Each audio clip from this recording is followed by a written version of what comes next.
Are you struggling to keep your remote or hybrid workforce engaged and connected? Do you worry about employee morale and job satisfaction? If so, your company Radio.com has the solution for you. Our internal radio service creates a sense of belonging within your team, fosters diversity and inclusion, and reduces isolation and loneliness. With your company Radio.com, you can engage your team with music, interviews, games, and updates on company news and events. Our personalized approach ensures that our service is tailored to meet the unique needs of your company. And with our easy-to-use platform, you can customize your radio station page with your brand design, team pictures, and more. Plus, our engagement data and analytics provide you with the insights you need to continuously improve your team's communication and collaboration. Don't let remote work create a disconnect between you and your team. Bring your remote or hybrid workforce together with your company Radio.com. Start today. Check out our services and see how we can help creating a sense of belonging in your team.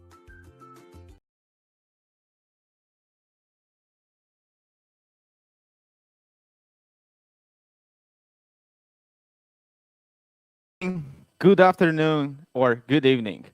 Whatever, either you're working or enjoying a cup of tea in the evening, welcome to the Future of HR conference. The day 2 conference will consist of Future of Talent Management and Future of Employee Experience. to strategies for maintaining your talent at peak performance and providing a before they move on. Employee retention is a crucial any organization. And as the competition for top talent continues to intensify, it's more important than ever to keep your employees engaged and satisfied. Our expert speakers will share their insights on the latest research and best practice positive employee experience and reducing turnover. We will explore innovative approaches to employee development, retention, and advancement, as well as strategies of continuous learning and growth. Our speakers will also discuss the impact of emerging technology, management, and employee experience. We invite you to take the advantage of this opportunity to gain valuable insights and network with industry leaders. Where you're watching it, from YouTube or LinkedIn, have the be part of this discussion by leaving your comments or questions down below. We'll try to engage with you and ask some of these questions to our today's speakers. So sit back, relax, and get ready to be inspired by our amazing lineup of speakers. Thank you for joining us, and let's get started. First speaker, I want to mention that technology is gaining more and more into our everyday lives. And of course, work lives. So today's first speaker is Mate Microsoft. Hello, Mate. Good morning. Good morning to you. How are you feeling? Are you ready for your presentation today? Good. Fantastic to be here with you today. Looking forward to share with you a few things. As mentioned before, the technology is coming everyday lives. I understand that you will talk about the and employee experience in the companies and organizations. That's right. Yes. So it's a very current topic, right? We have been experiencing difficulties to adjust to the new norma. The hybrid work requires a little bit of work, and that's what we're going to talk about. We're going to see what is the importance of this topic, why is it important right now, and what are the opportunities in this space that organizations can take today. Okay, awesome. So the stage is yours, and we'll see you in a couple of minutes. Thank you so much. And good morning, good afternoon, good evening to all of you. It's very nice meeting you all. I'm joining you today from Munich, Germany.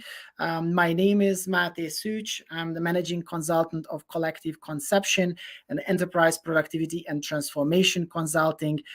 In the recent years, we have been supporting hundreds of customers in more than 30 countries, in the meantime, helping develop hybrid and modern workplaces. And this is about not just the technology, but in particular as well, what can we do differently? Eventually, what do we need to do differently in the organization, and how we drive the change in the organization? So essentially, the business transformation and the people side of change. Now, we are also an international partner of Microsoft, and one of the first few specializing in what's the latest in a modern workplace, the digital employee experience. And this is also the topic for today. I'd like to first reflect with you, as I mentioned, on some of the numbers we see from market research, what's the relevance, and then show you the latest and greatest from the technology perspective. So let's dive in.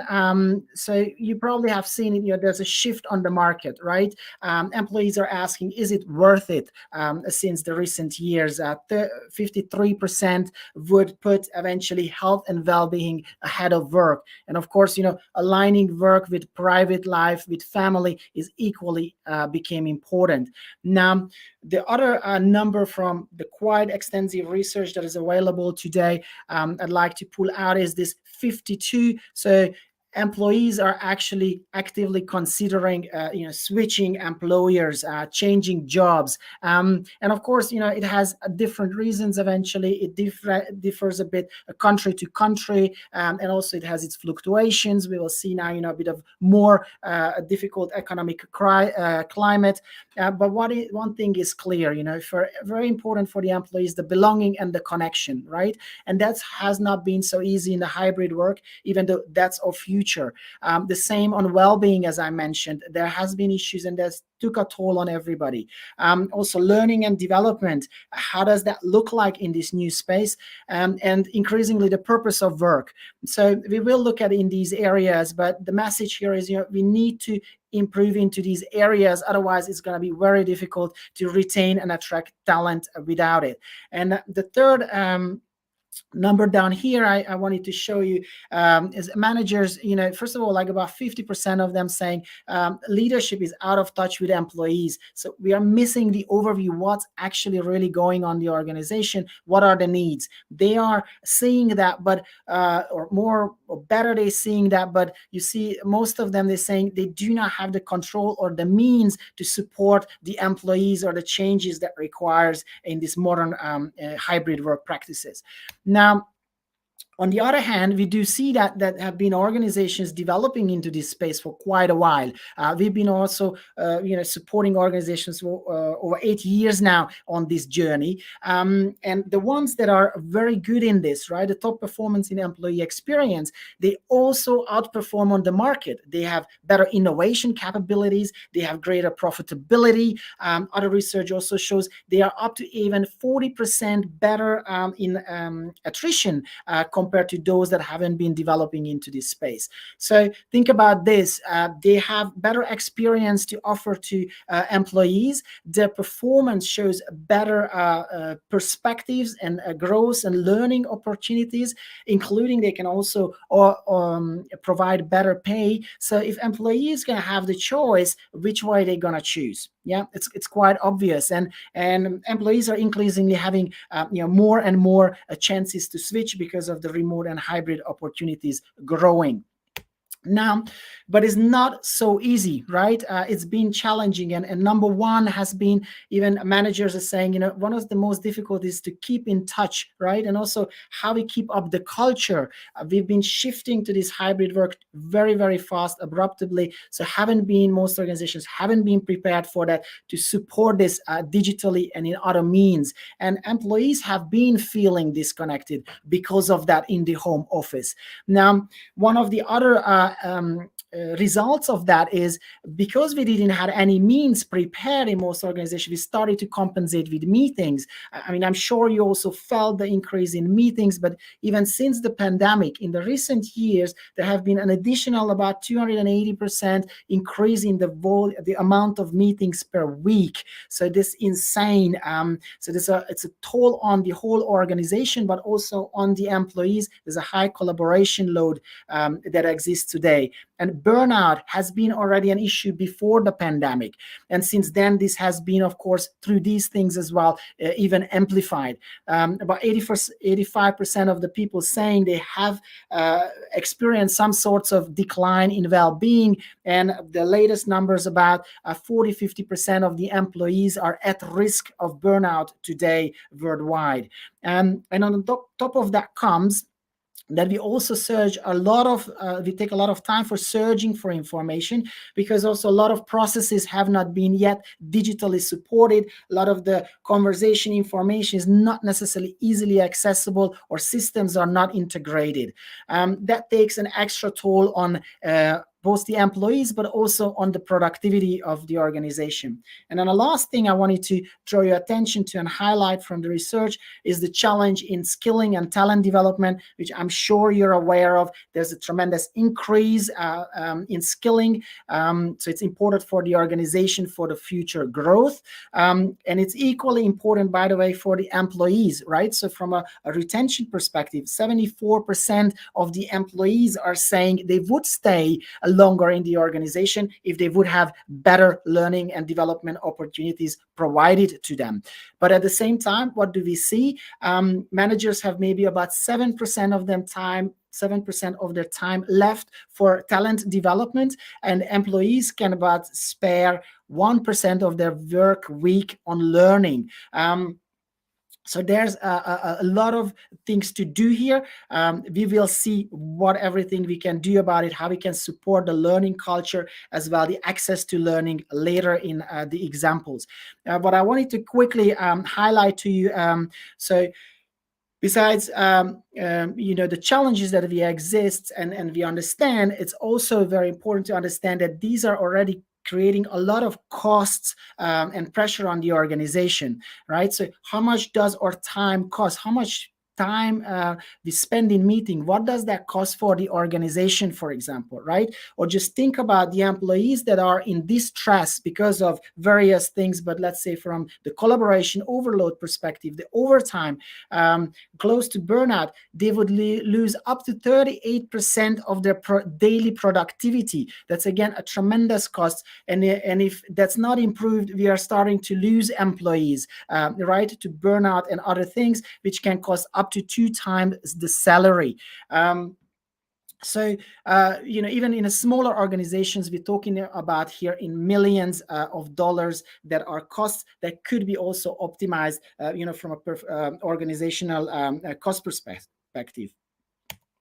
Now, what can we do about this? So these challenges, and as well as the requirement of this new world era needs a new approach, and that's where Microsoft has been supporting us first with an integrated employee experience platform. This is a new category in software, and you see here the different areas that they started to bring out unique solutions and capabilities to. Not surprisingly, this is in line with the research and the challenges that we have been experiencing. So they are supporting exactly those areas that are in need of today. And furthermore, what is important, besides the own solution, this is a platform approach. So also integrating other providers and other content into the daily flow of work and into the environment, into the workflows where people are at every day, for easy access and also utilization of these resources. Often well-being programs, learning programs, otherwise are not utilized in the organization. So we will look at well-being and productivity. We will look at growth and development, purpose and alignment, culture and communication, and knowledge and experience areas. Each of these have their corresponding module, the technology behind. We will see each of them one by one as just a high-level overview. There's much more depth to it, but just for you, a quick teaser for today. So let me start with connections in the culture and communication area. This is a take on the internal communication, the intranet modernization. A well-needed modernization. What happens here, it's an integrated application in the meantime already in Teams. So we can see in Teams where we are working, and it pulls together all the information, all content, all resources, all people, all communities, personalized for every employee. It's a dynamic source of information.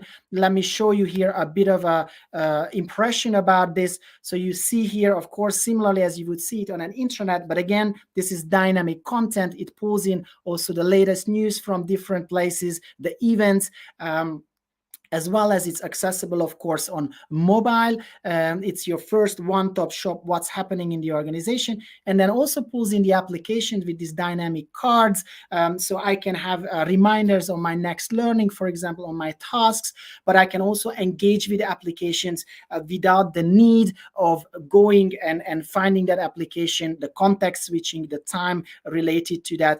And again, this is personalized, but you can also personalize it or customize it for employee groups. So think about different roles, think about different locations, or your newest employees, and enrich the onboarding experience with specialized and timely content that is relevant for new employees.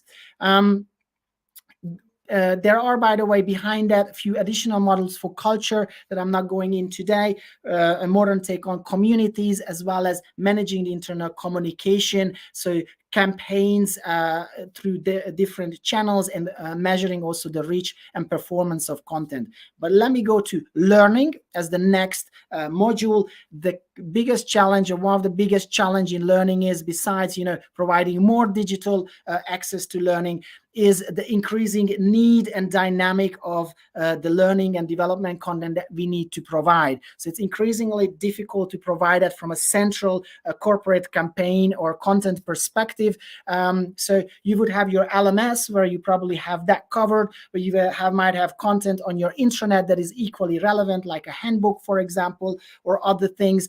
Organizations opening this up for social learning, so employees are sharing experiences and their knowledge, and becomes part of the learning content. And of course, there are now more and more third-party content providers, such as LinkedIn Learning or Udemy or edX, because of the various needs and formats that we need for developing personally or for different roles.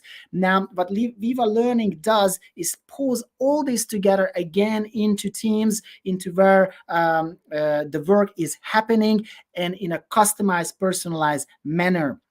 So you see, again, an example I have here. It's running in Teams as a single application, if I like, and I have a good overview by the different providers. But this overview is pulled together from those sources based on my set preferences, what I'm interested in it, what is my role. Also easily accessible, and I can, for example, as a manager, easily recommend training to my colleagues or my whole team, for example. If I would like to, I can put a deadline behind it. And furthermore, I can even follow and see how we are doing with our, agreed learning objectives in the team. Now, the other element is it comes across the whole system. So in Teams, for example, you can easily open up a tab and then select from all those different sources a repertoire of content that you would like to highlight. Again, think for your projects, think here for your team, think onboarding environments, and so on and so on. So very powerful aggregating mechanism, also search capabilities, and it integrates with other modules that we will see, such as connections, for example. Now, next one is topics, highly related, of course, knowledge and expertise, very important. Productivity, we lose about almost 5 hours a week just for searching for knowledge. Now, think about this as the Wikipedia of your organization, and the magic behind is that artificial intelligence is the one that does the drafting for you. So it goes out and takes all the available information, categorizes it, and puts it into topic pages. And the second very important element, that it makes it easily accessible. So you will see here in Teams, there is this conversation, and automatically there's a link inserted on a project that has a topic page. So if I don't know, I'm a new employee, I can easily relate to it. What is this? Who are the people that are working behind? What are the content resources for it? I can deep dive. There's more than just the overview. I can even engage in question and answers. Here, the system can answer again from the knowledge available. And if it doesn't know, pulls in the right people that can answer this. If they do answer it, of course, it becomes automatically a part of the knowledge base. Very powerful. And the last piece is it also maps the different topics, so I can learn into more deeper into the organization, or I can gain context about the impact of my work. Also, of course, brings this all up for me, personalized. So think of next level of search. I not necessarily need to search for information. It comes to me. Now, let's go to Viva Goals. Now, you probably are aware of the increasing importance of purpose, or the meaning of my work, or how my work is contributing to the organization, right? Very important element, especially from Generation Y and onwards. So from the talent perspective, but also if you look at from a manager perspective, is the number one challenge: how do I break down strategy and follow the execution into the daily activities? And it's been also one of the biggest challenge in hybrid work for managers, having that sense of visual control lost. Many been thinking, how do I align, how do I coordinate, how do I see things are happening? Now this comes in with Viva Goals, creating transparency using the simple but powerful methodology of objectives and key results. So you can see here, I can define on organizational level, or as well as for each department, prioritized objectives, let's say up to 3, and then we define below them key results that are showing the path where we are achieving this, and I see visually who is working on it, where are we with these things. Very powerful. I can easily ask people to update. I can search in a chat and just attach here the key result I would like to have an update about. With a click of a button, people can give me feedback, and the system is taking a record. So let's say in a monthly retro, we can look back what has happened, how we've been performing, what easy to prepare for the meeting, as well as see what we could do differently. Now these goals, of course, also connect, and also these measurables report across the organization, so you can create a high level alignment and overview and transparency.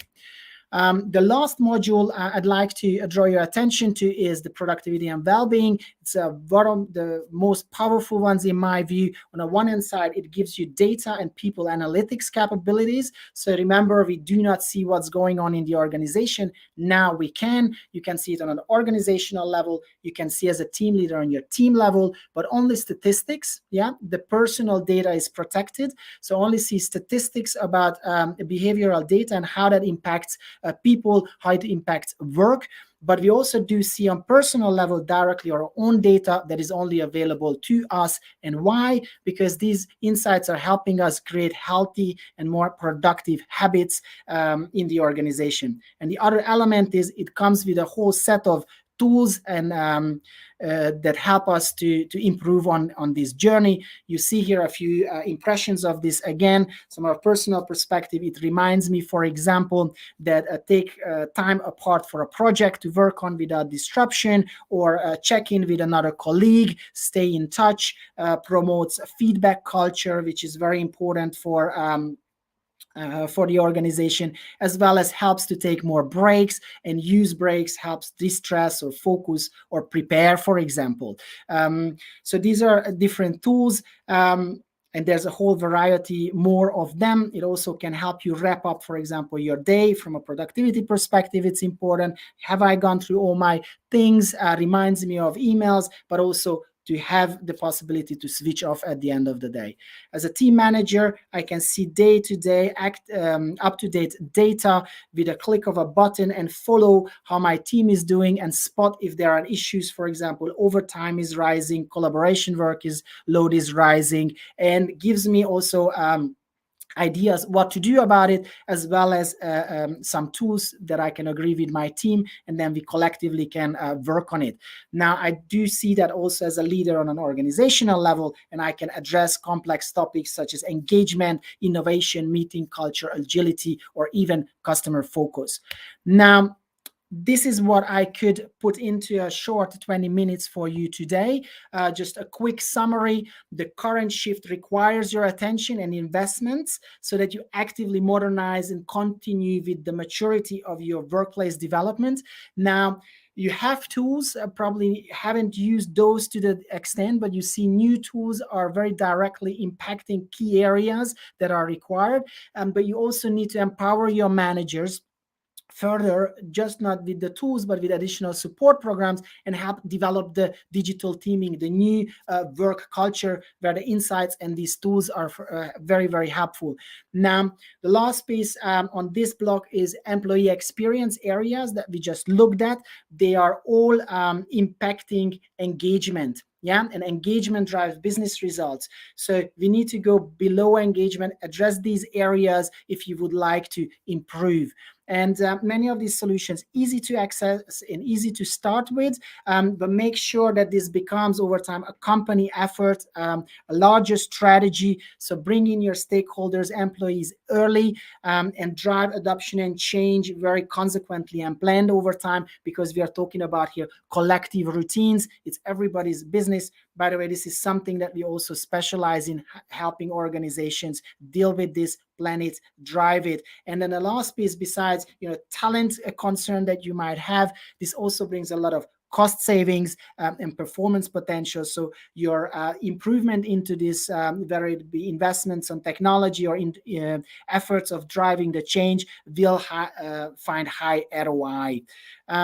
Last piece, where can you continue the learning? I offer you today this opportunity to download our white paper for free. This is a summary and a bit of more what you have heard today about the different employee experience areas, about 80 high quality references and research sources are summarized for you, plus the overview on the technology. And we can also provide you deeper workshops to provide you more info about the different possibilities, help you evaluate with your colleagues, as well as identify the potential areas that would bring you the most value at this point in time, or calculate the costs and the benefits and the ROI behind it. If you are interested in all these, reach out to me on LinkedIn or on our website. And as long, hope you enjoy this. And if you have a few questions, I'm happy to answer them. Otherwise, enjoy the rest of the day, the conference, and let's keep in touch. Thank you, Mate. Yesterday is one of our top keywords for the conference. And thank you also for the insight on Microsoft Viva product. Also, your opinion on how to promote employee experience in this digital era. I have actually a few questions, as we know that there's a lot of different kind of a talent management systems, different HR providers that providing different modules or standalone solutions like applicant tracking systems or performance management systems. In my experience, let's call it an ecosystem of an organization mostly consists of different kind of providers and different kind of systems. In this case, if I am interested in Microsoft Viva, can I choose the modules, for example, the learning management and development part, or is it comes as a single solution with all?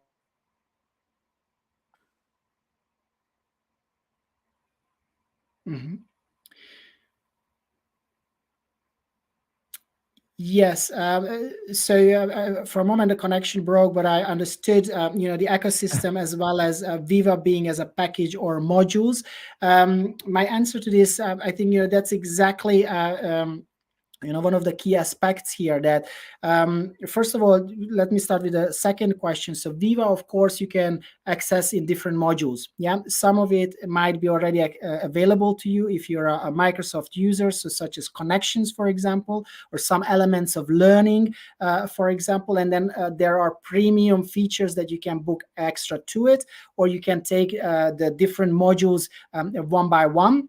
That's one of your possibility. What I'd like to encourage you is to address this as a holistic consideration, and pinpoint, based on your organization's situation and needs, what actually are the objectives that you're trying to drive, because some of these modules are also improving each other, right? So for example, learning and development, I can learn from Viva Insights from the perspective of employee and manager relationship, and whether there's enough coaching relationship, whether there's enough empowerment. So for example, through those data, I can also create new learning opportunities for managers as well as for employees, and as well as I can systematically drive the change across the organization, right? And this is how you can then choose your tools. So often, you would take more of them together for a certain objective. And then this goes on top of Microsoft Teams and the Microsoft 365 platform. And that's the other beauty that we didn't address here, that of course Teams comes here as a big contributor as well to the experience and to the integration. So other applications, you can also leverage Teams, integrating those applications. But in Viva, in Connections, you can integrate some of your line of business integrations in those dynamic cards, as well as if you think about Viva Learning, as I said, you can also bring in your learning management system, for example. So integration of that ecosystem is a key part of this strategy.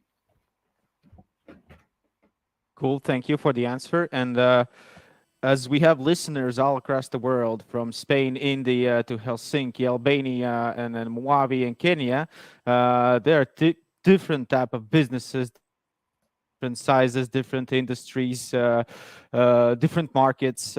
And from your experience, your product, which is it better for like medium, small enterprises or multinational, bigger companies? Mm-hmm.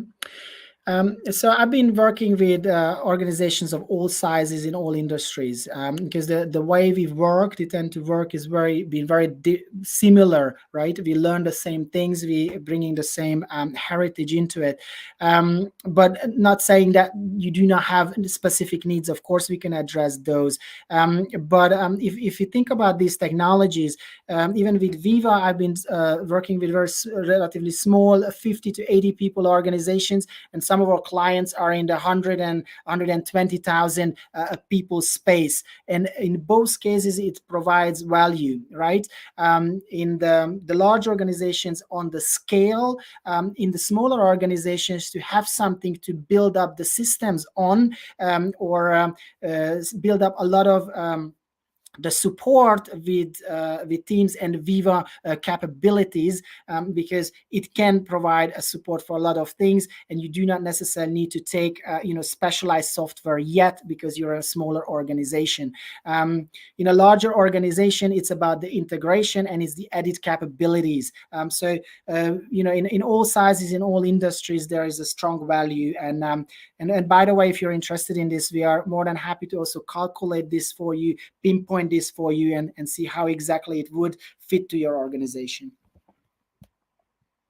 Okay, thank you, Mateus. As you mentioned before, you're really open to communicating with all of our viewers, and you don't listeners don't be afraid to contact Mateus on LinkedIn, and also your contact info was shared. Well, I'll really thank you for today's presentation. Oh, we have a question. A question from Thomai. Can you give us again the details to download Viva? Well, Viva, you can not download in that sense. You can go to Microsoft sites, or you might have a partner where you can purchase your technology. So you can get it from Microsoft directly, or if you're a larger organization, you might have a partner that helps you in this. What I was sharing, where you can download a white paper that summarizes what we've been talking today and gives you a little bit more just to further your learning. That's the link here, what you can see with bit.ly/WP EX2, or you just take the QR code below. Easiest if you just maybe photograph this screen, and then you have it access afterwards. And then otherwise, you feel free to get in touch, as I said, on LinkedIn if you have a question, or via our website. And also then, we can talk about anything else that might be on your mind. Awesome. Thank you a lot. Thank you very I want to much. emphasize to our viewers and listeners that if you miss something, don't be afraid. The video is going to be linked in for a while, so you have the opportunity to later look back at this presentation for Mateus. Thank you a lot. Have a great and blessed day. Thank you for joining us, and let's stay in touch. Thank you for having me. Enjoy the rest of the day. Bye-bye. Thank you.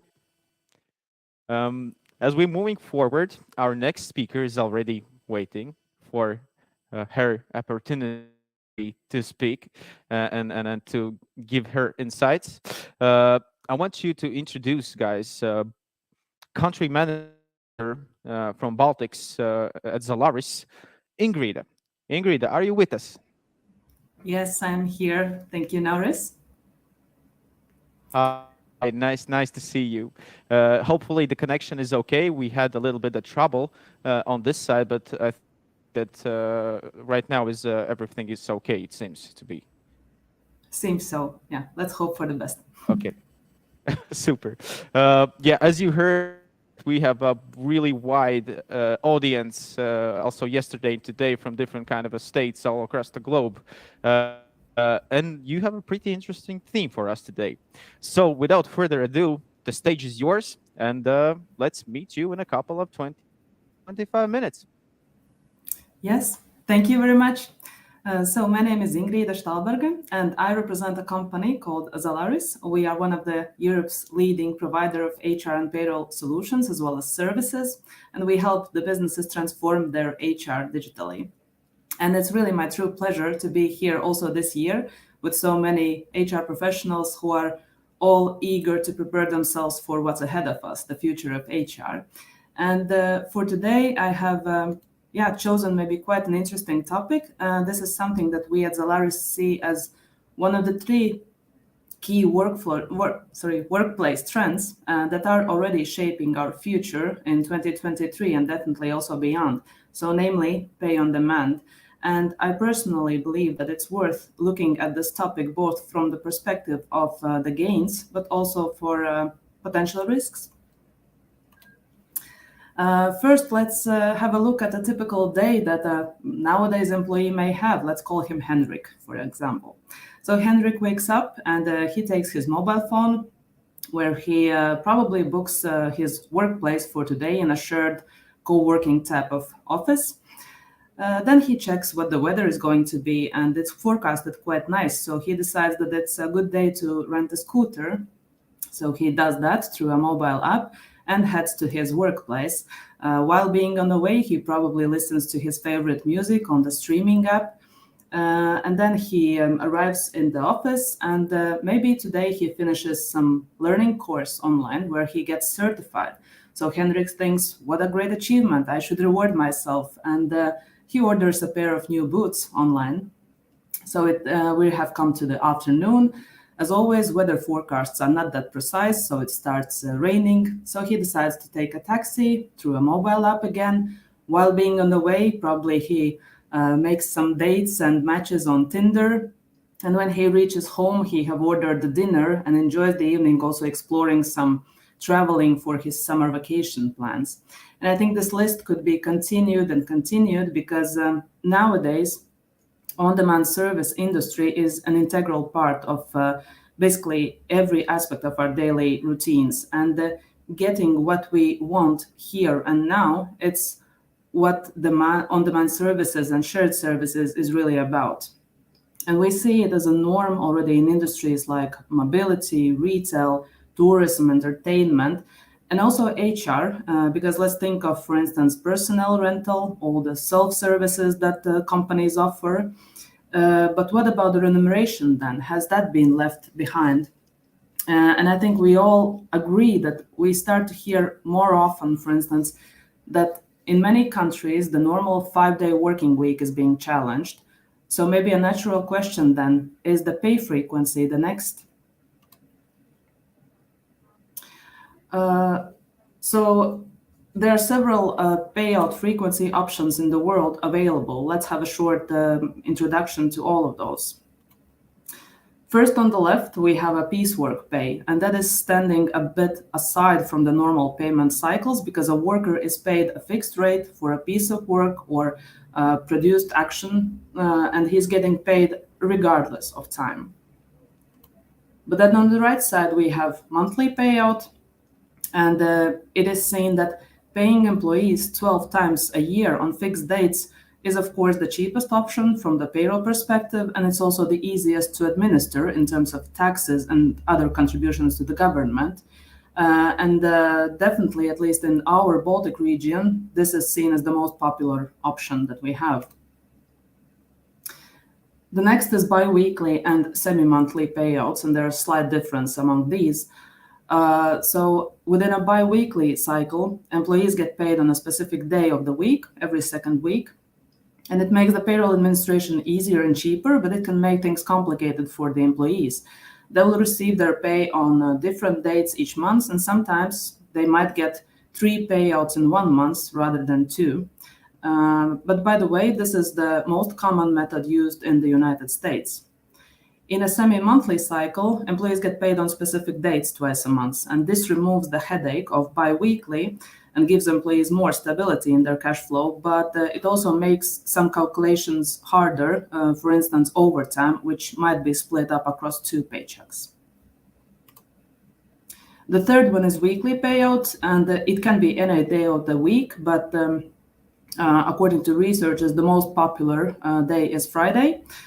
Employees receive their pay sooner on a more regular basis, and especially they might be interested in that if they have worked overtime.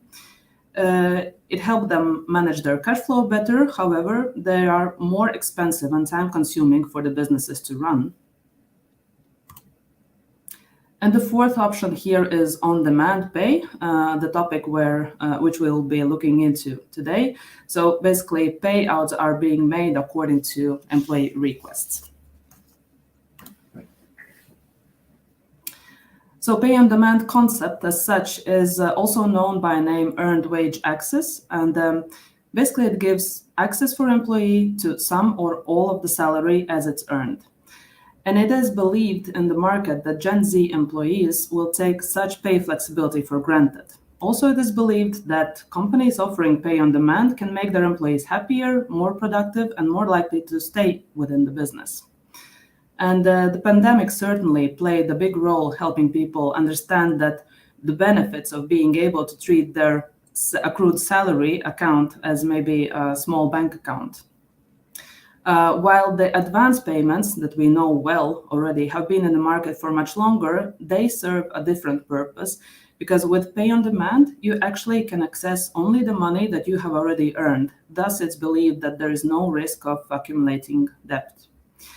In developed markets like US and other countries, typically pay on demand is very popular within the blue-collar workforce. They're already widely used in companies like Walmart, Pizza Hut, Virgin Care, and others.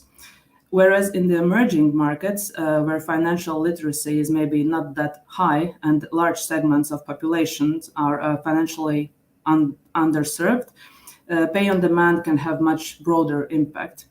And also, we should not underestimate that the gig economy has increased a lot. And this is exactly the workforce which is expecting, I would say, almost immediate pay. I believe also that no employer should nowadays ignore the fact that employee values have shifted. And here on the slide, we see as it was recognized by Gartner already in 2020. So basically, employees want their employers to care about them as about people, not just workers.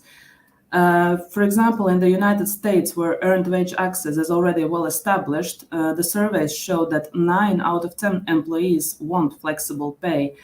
And I think that people simply have their needs and their plans, and not always those are aligned with the company pay schedules. So we need to be understanding in a way. And another viewpoint that I like, also taken from Gartner, is this one, because I think any company that wants to remain in the market and operate sustainably need to put enough effort on keeping their employees a well mental, physical, and financial health. And because if we don't do that, sooner or later, we will see a negative impact on the performance. For sustainable business, we simply need sustainable employees, which are then more productive and more loyal to the company. Important aspect is that mental health and financial well-being are normally closely related. And it's very common that if a person have financial worries, that may cause stress, depression, insomnia, increased blood pressure.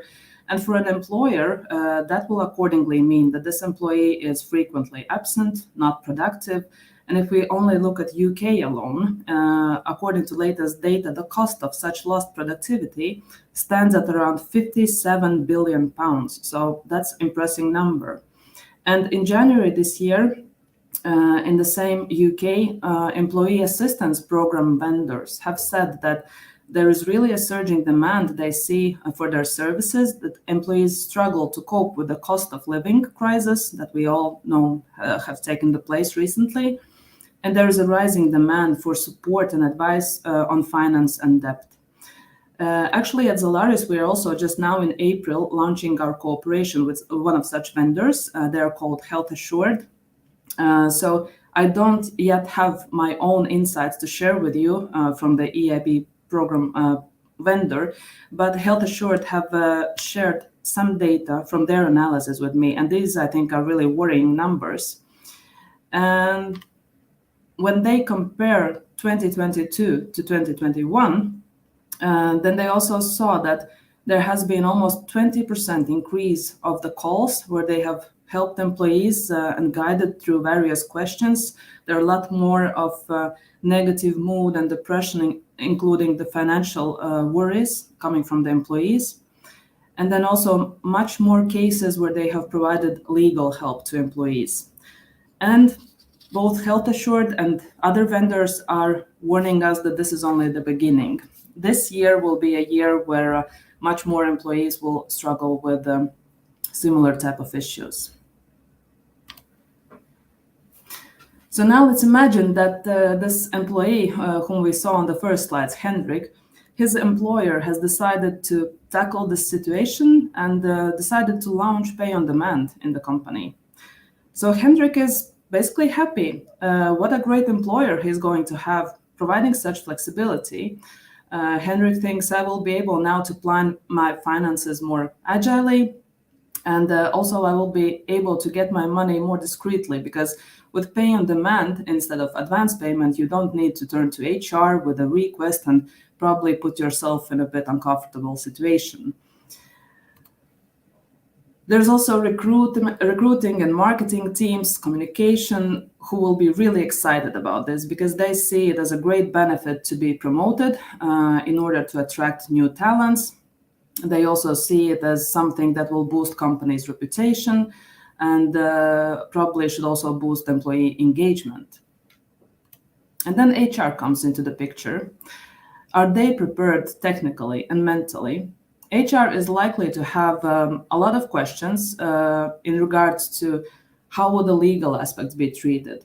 What about our internal HR capacity? Is this an additional burden towards us? And is our HR software capable of supporting this?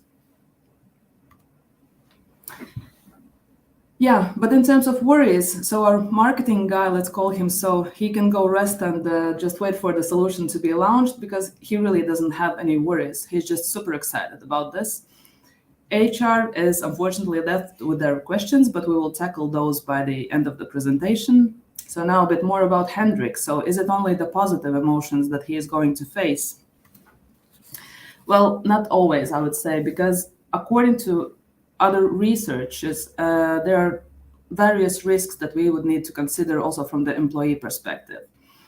First of all, we shouldn't underestimate the risk of the employee overspending own earnings with such frequent payouts. It might be also a shock for employee to see how little, if anything at all, will be left on the actual monthly payout date. And what if there comes some bigger bill to be paid? Will he be able to do that? And finally, what is his literacy to actually plan on budget in long term? So this is what we are left with, some really cool and positive benefits of the solution, but also a couple of risks to tackle. But enough speaking about the solution, it's also better to see it. So I'm willing to show you how it potentially can look for a company if you decide to implement something like pay on demand. The pay-on-demand solution that we offer in Zalaris is an integral part of our HR portal called People Hub. And the solution is intuitive. It allows easy navigation through the steps, and employees can access their earned wages basically from any place, anytime, also available on the mobile app. So now I will quickly show you a prototype of how this potentially could look for you.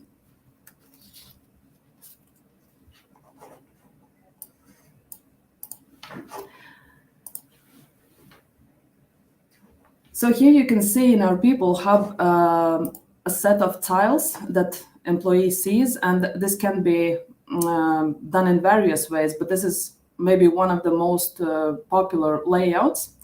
And you see one of the tiles is called Next Salary. So Henrik, in this case, see that there's eight days still left till the payout. And probably he's already short of money. You remember, he also made some plans on Tinder for the dates and ordered new pair of boots. So he might need some additional money. So he clicks on the tile Next Salary and goes to Total Compensation. And here we can see a tile called Pay on Demand. So he takes that, and the first thing he needs to do is to refresh the available balance. The system will calculate how much money is he actually eligible for. So in this case, it's a little more than 692 euros. So okay, he decides to request a payment and pushes on the request button. So he can either choose to extract the whole available amount or just some part of it, let's say 425 euros. He's fine with that and sends his request, and it goes automatically to HR.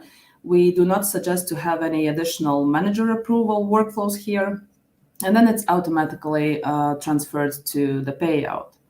Important to note that it's the customer, the stakeholders, who decide how many times per payroll period employees should be allowed to have such payouts.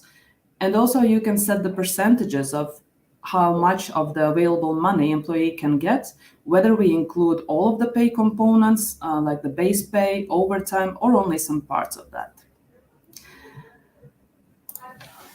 Yes, so the request is submitted, and Henrik awaits for his money, which normally comes within 1 to 2 days.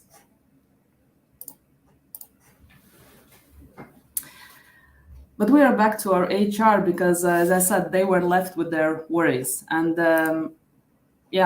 Pay on Demand is rather a new concept. So just like all other innovative approaches, it has certain share of challenges as well. And at Zalaris, we think that these are the several questions that HR should look into before making a decision to add Pay on Demand as the solution for the company. The first of such questions is, will there be an impact on enterprises' cash flows?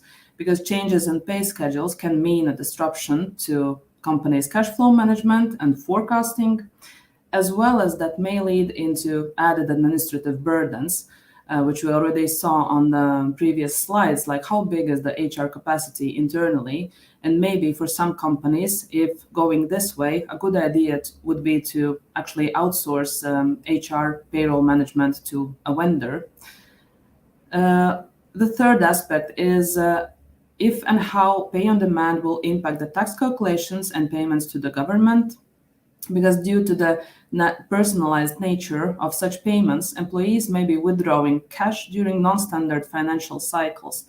And enterprises need to take into consideration that it may impact the various mandatory reportings set by the local countries, government payments, and fillings. Also, what commercial model should be used if implementing Pay on Demand? Because this is a platform, it is being set up, maintained. So who will basically pay for using that? The most appropriate commercial model is normally set jointly by the vendor and the company. But points to consider here basically is whether the employee themselves should be charged for using this platform. Next, how will the functionality be implemented? Because the companies need to integrate various components required for seamless payroll, including this Pay on Demand solution, time and attendance, payroll platform, etc. And also particular attention needs to be paid how the relevant data will be accessed, processed, and reported. And what I have put as the final question here is, I think it's really important to secure that there's a strong core before we are adding any features such as pay on demand, because we need to have a strong core HR system, modern, reliable technology, which is also supporting such upgrades. And not even mentioning that employees should have maybe a strong literacy already with all types of self-services, also through the mobile apps, so that we are not adding something that looks completely out of the blue and not recognizable.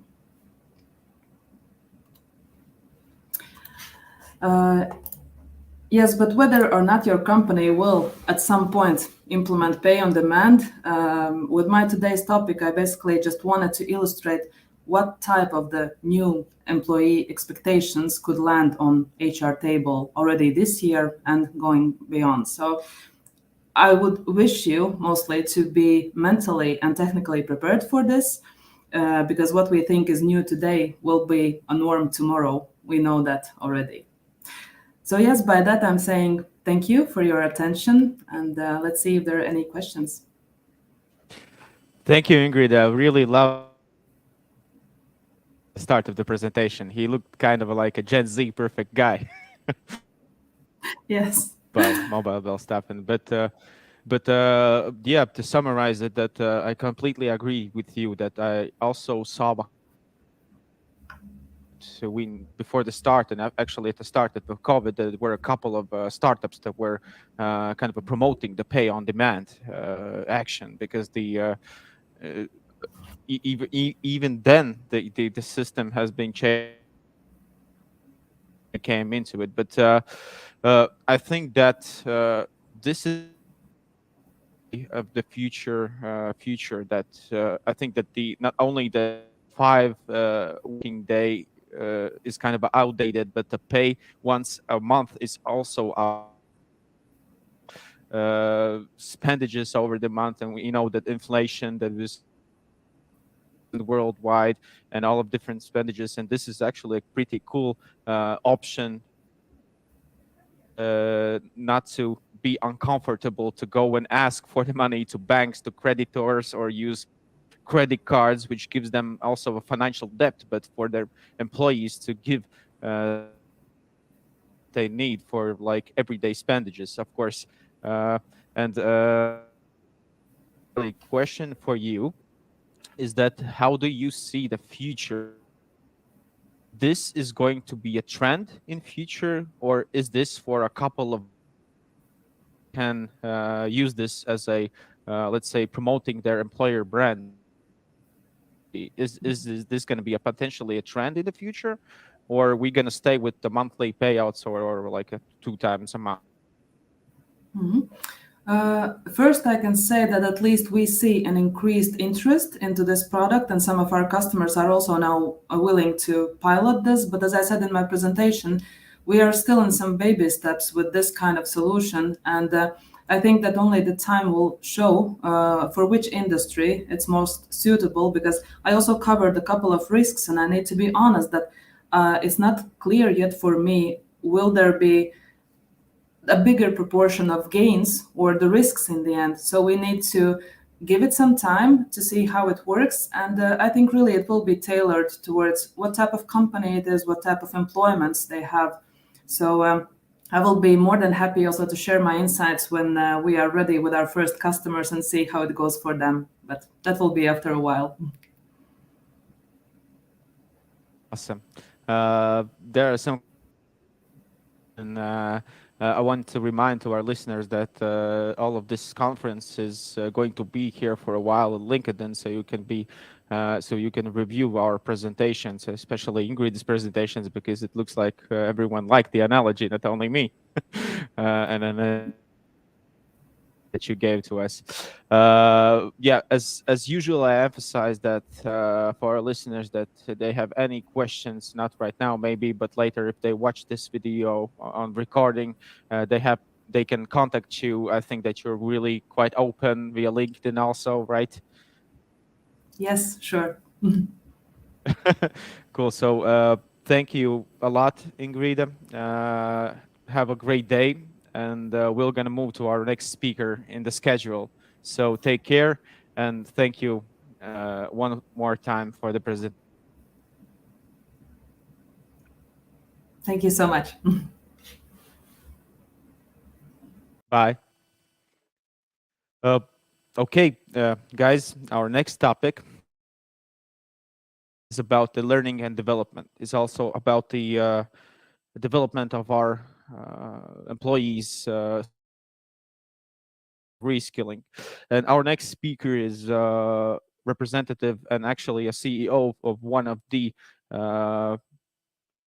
biggest and quickest growing learning management systems in the Northern Europe called the Corsi. And his name is Agu Raumelg. And Agu, are you with us?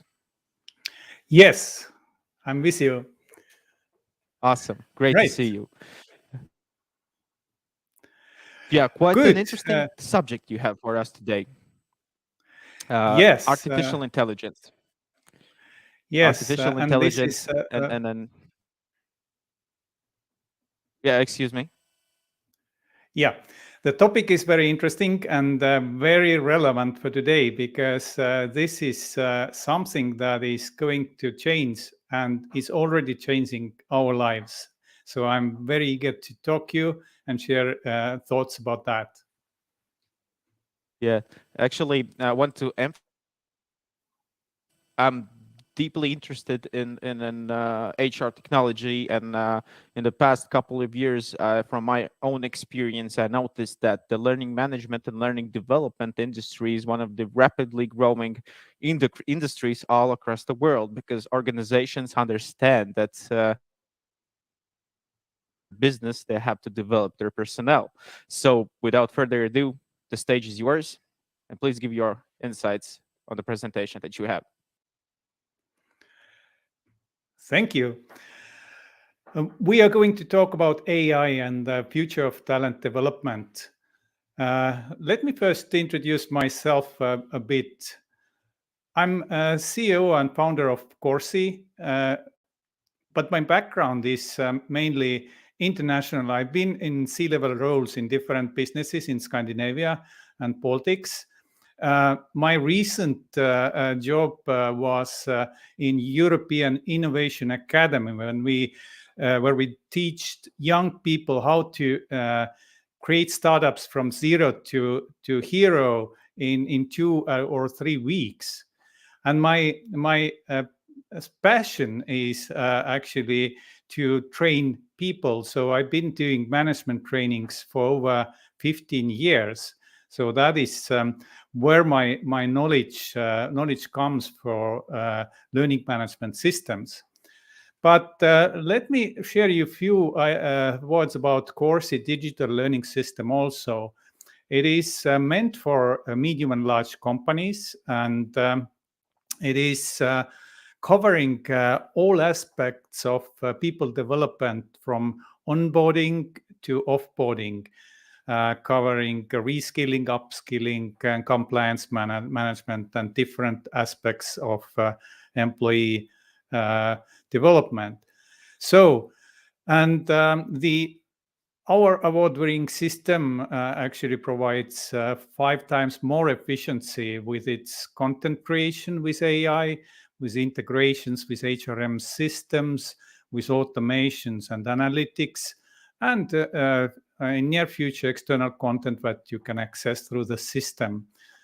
So that is Corsi, but let me go on to the main topic of the presentation, and this is artificial intelligence.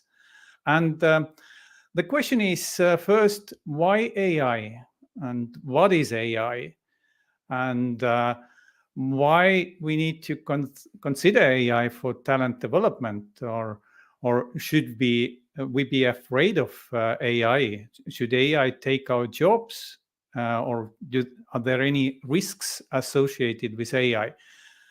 We cover all this with the presentation, and a little note about the slides and designs of the presentation. All of this is made by AI. So let's go into the topics. First, what is AI? What is regular computing versus machine learning and AI?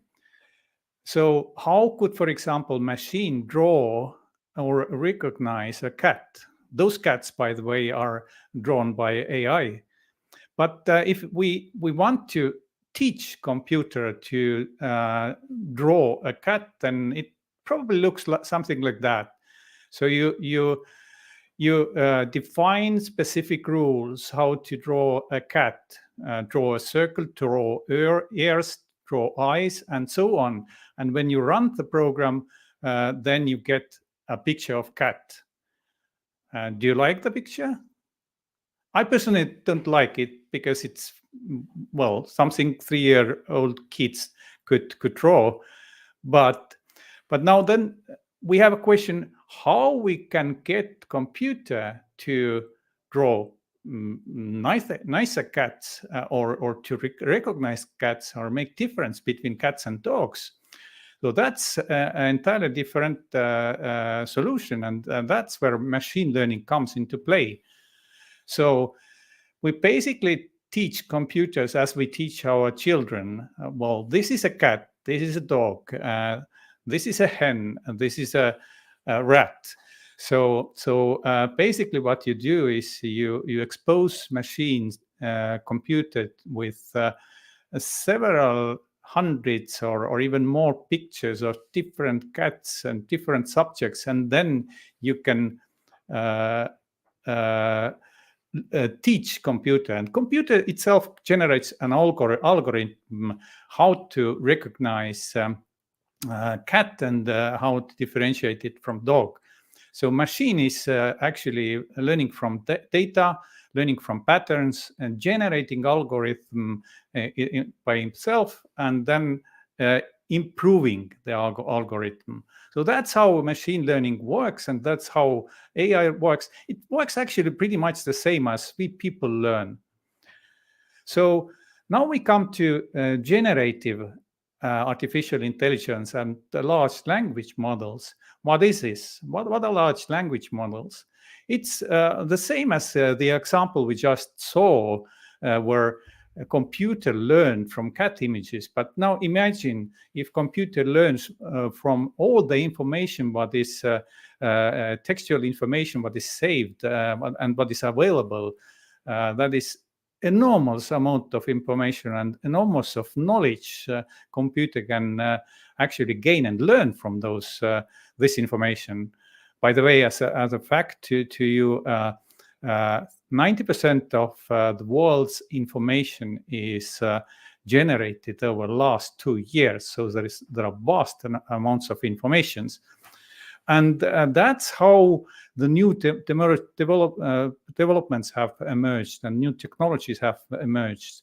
You probably have heard about ChatGPT, which is the fastest growing app used in the world. It gained just in 2 months over 100 million users. That is much more than TikTok. It took 9 months for TikTok. It took 30 months for Instagram. It's enormous speed what the technology is developing. And when we take this ChatGPT 4, it is able to complete 90% of the Unified Bar exam. So it performs better than 90% of students applying for bar exam. So super. And there are other technologies coming up. For example, Microsoft is, which is behind OpenAI, who created ChatGPT, coming up with new technologies like Microsoft Copilot. Google came out with Google Bard. Baidu came up with Ernie Bot. There is a lot of happening at the moment, and it will revolutionize all the different aspects of our work.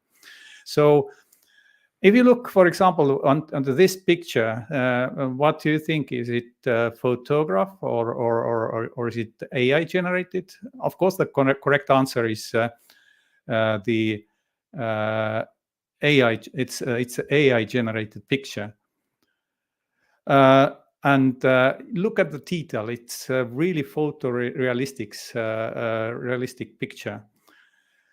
Now, of course, the right question to see is, will AI replace office jobs? And the quick answer is yes. And there are different opinions which jobs are out for AI first, but what is mentioned at the moment, for example, coding, writing jobs, legal functions, teaching, recruitment tasks can be first subjects to be replaced by AI. And if we ask question, will AI replace some HR jobs? So why don't we ask AI itself? What does it think about that? So I put a here question to AI. Will it replace the? Let's see if we can get it work. Okay. What jobs will AI be replacing? So 3 jobs as to be replaced, and the answer what is right now produced by AI are the recruitment coordinator job, payroll specialist, and HR data analyst. It's the best guess from ChatGPT. But there are also quite interesting new jobs popping up. For example, prompt engineer job. What is prompt engineer? Prompt engineer is the person who is writing text commands or text messages to computers, so that computer will do the jobs we want them to do, whether it's to write blog post or ideate on something, or generate nice picture of cat or something else. And the salaries offered for that job are about $35,000 a year. So you can imagine. So what value could this job produce? And why HR and why AI are so important combination? As Joe Persin recently mentioned, the role of generative AI and large language models is especially important for HR, because HR's underlying data set is textual, and if you can use that textual information on the business field or in businesses where salaries account for more than 50% of corporate spending, and HR is one of the most complex and maybe imperfect fields of business, because a lot relies on people's decisions, on judgment, expertise, personal bias, and some data. But now with AI and machine learning, we can start to utilize this data and to better decisions. So what is AI role in HR in near future? The main fields could be recruitment, learning and development for sure, pay and salary, feedback, coaching, analytics. So if we look into near future, maybe we will have, instead of HR, we have HRR. Instead of human resources, we have human and robot resources. Maybe, but look out for that. So how the generative AI and large language models can benefit learning and development? Let's see. Hey, what's up? Meet your Corsi AI-powered assistant. Join us on a thrilling journey into generative AI and large language models, transforming employee learning and growth. I am excited to share some jaw-dropping insights with you. Ready for endless AI opportunities? Of course, this was produced by AI, and here you can see what are the possibilities to, for example, to creating course content. You can throw in data, your contextual data, what you need from company-specific data, and you can start outlining materials. You can start generating lessons. You can translate content. You can automatically produce quizzes and assessments, and so on. So possibilities are endless. Here is also one example about how to generate a quick exercise regarding giving feedback to your employees. It generates case. It provides optional answers, and it summarizes the main points of giving effective feedback. And this happens in minutes. Also, if you look at language accuracy, ChatGPT is able already to provide more than 85% of accuracy in English, and many other languages, even including Latvian, above 80%. And to give you a little hint here how to be a prompt engineer and how to write a good prompt for ChatGPT, for example, first you need to simulate persona, then you describe tasks, what steps it needs to complete the task, then provide context and constraints, and then expected goal and output format, and you're good to go. So try this at home. But what are the risks? Elon Musk has said that, mark my words, AI is far more dangerous than nukes.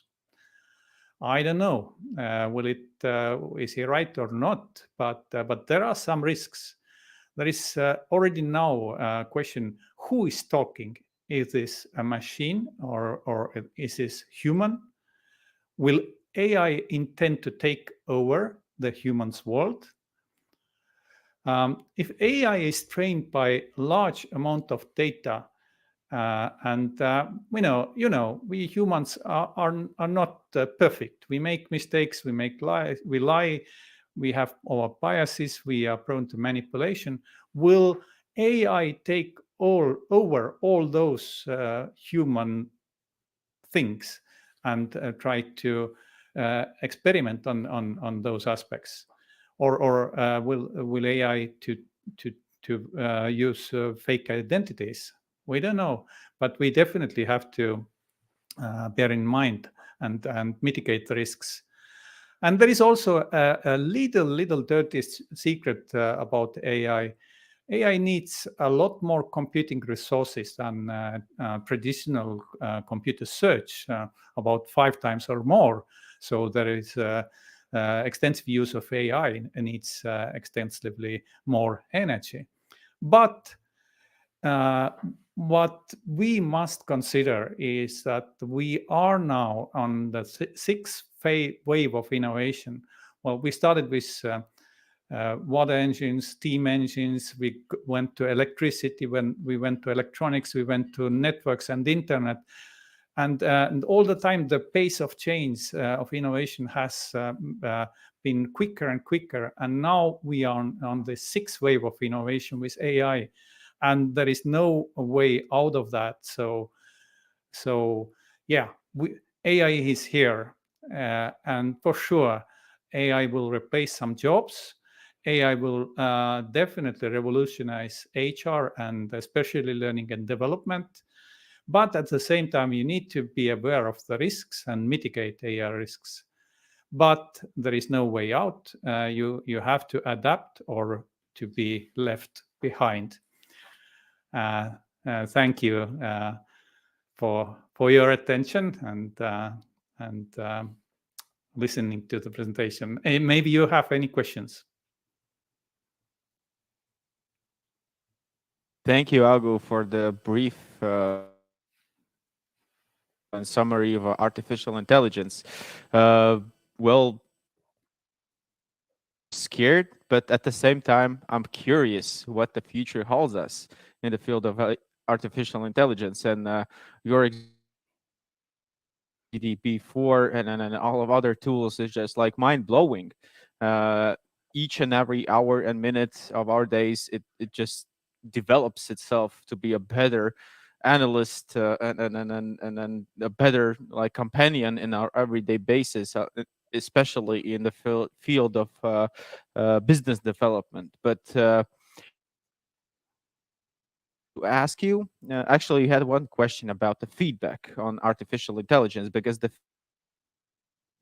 mostly consist of human to human, right? When you see that you have to give a colleague to your manager or other people, you must analyze something that they said. But could you give us another explanation or another summary of artificial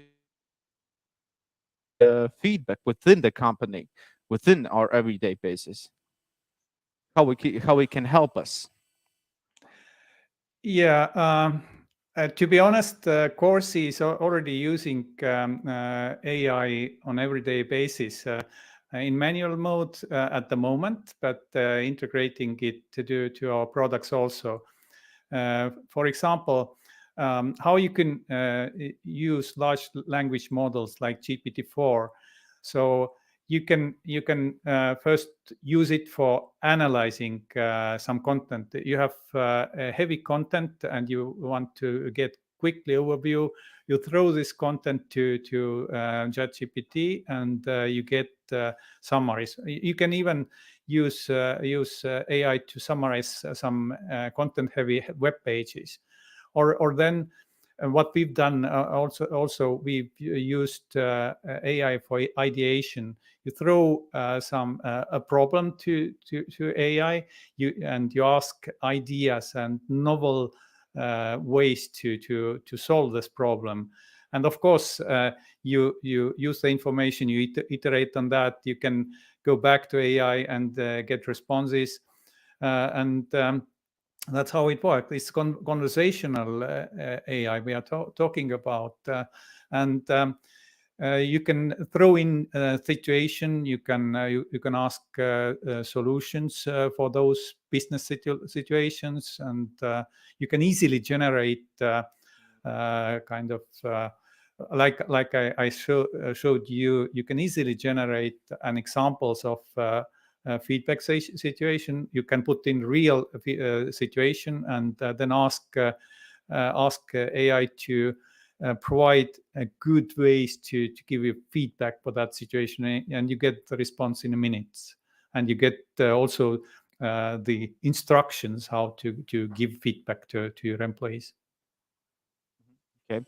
A question from my side. For the last couple of years, have been consulting many organizations all across the Europe, and I see that learning management and learning development is really actually really rapidly evolving. For example, for the region of Northern Europe, it's mostly a top 3 priority within the organizations. So could you tell us if, for example, I have a company and we do not have a learning management system, we do not have any learning development systems. What is the first steps for us to understand? Do we really need a learning management system? How Mhm. does it help us in the organization on an everyday basis? Mhm. Okay, the first thing is that as mentioned in the presentation, the salary costs account for more than 50% of your total costs. In some companies, even more. So, as a manager, you should be pretty concerned how what is the return on investment on salaries, and more importantly, how you can increase the return on investment on your salaries. And the first answer is actually you need to develop your your talent. You need to develop your employees for them to be more productive, for company then to be more successful, and maybe employees also to earn more salary with better results. But how to understand if the company needs a learning management system?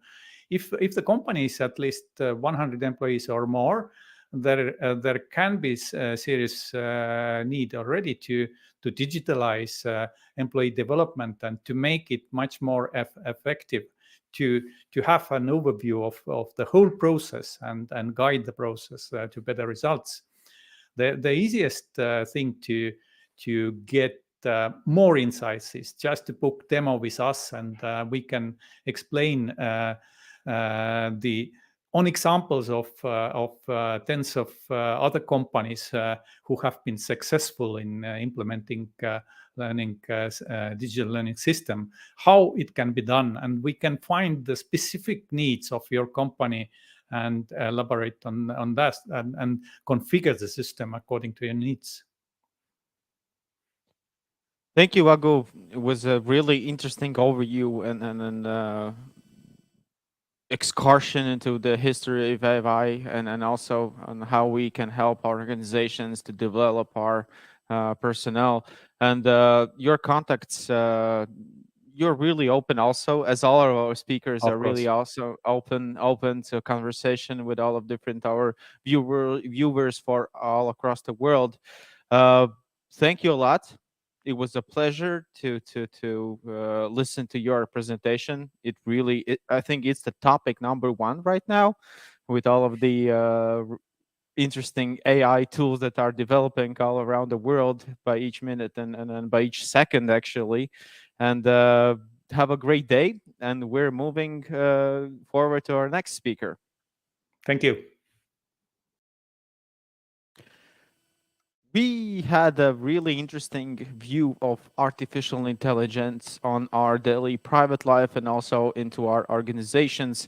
But our next topic is also a really, really hot topic for the last few years, especially beginning of the COVID era and also of the conflict and war in Ukraine, and also by helping our people and our employees and workers to develop and gain more, let's say, well-being, not the mental, but also the physical, with contrasts and with goes hands in hands with the mental and physical well-being.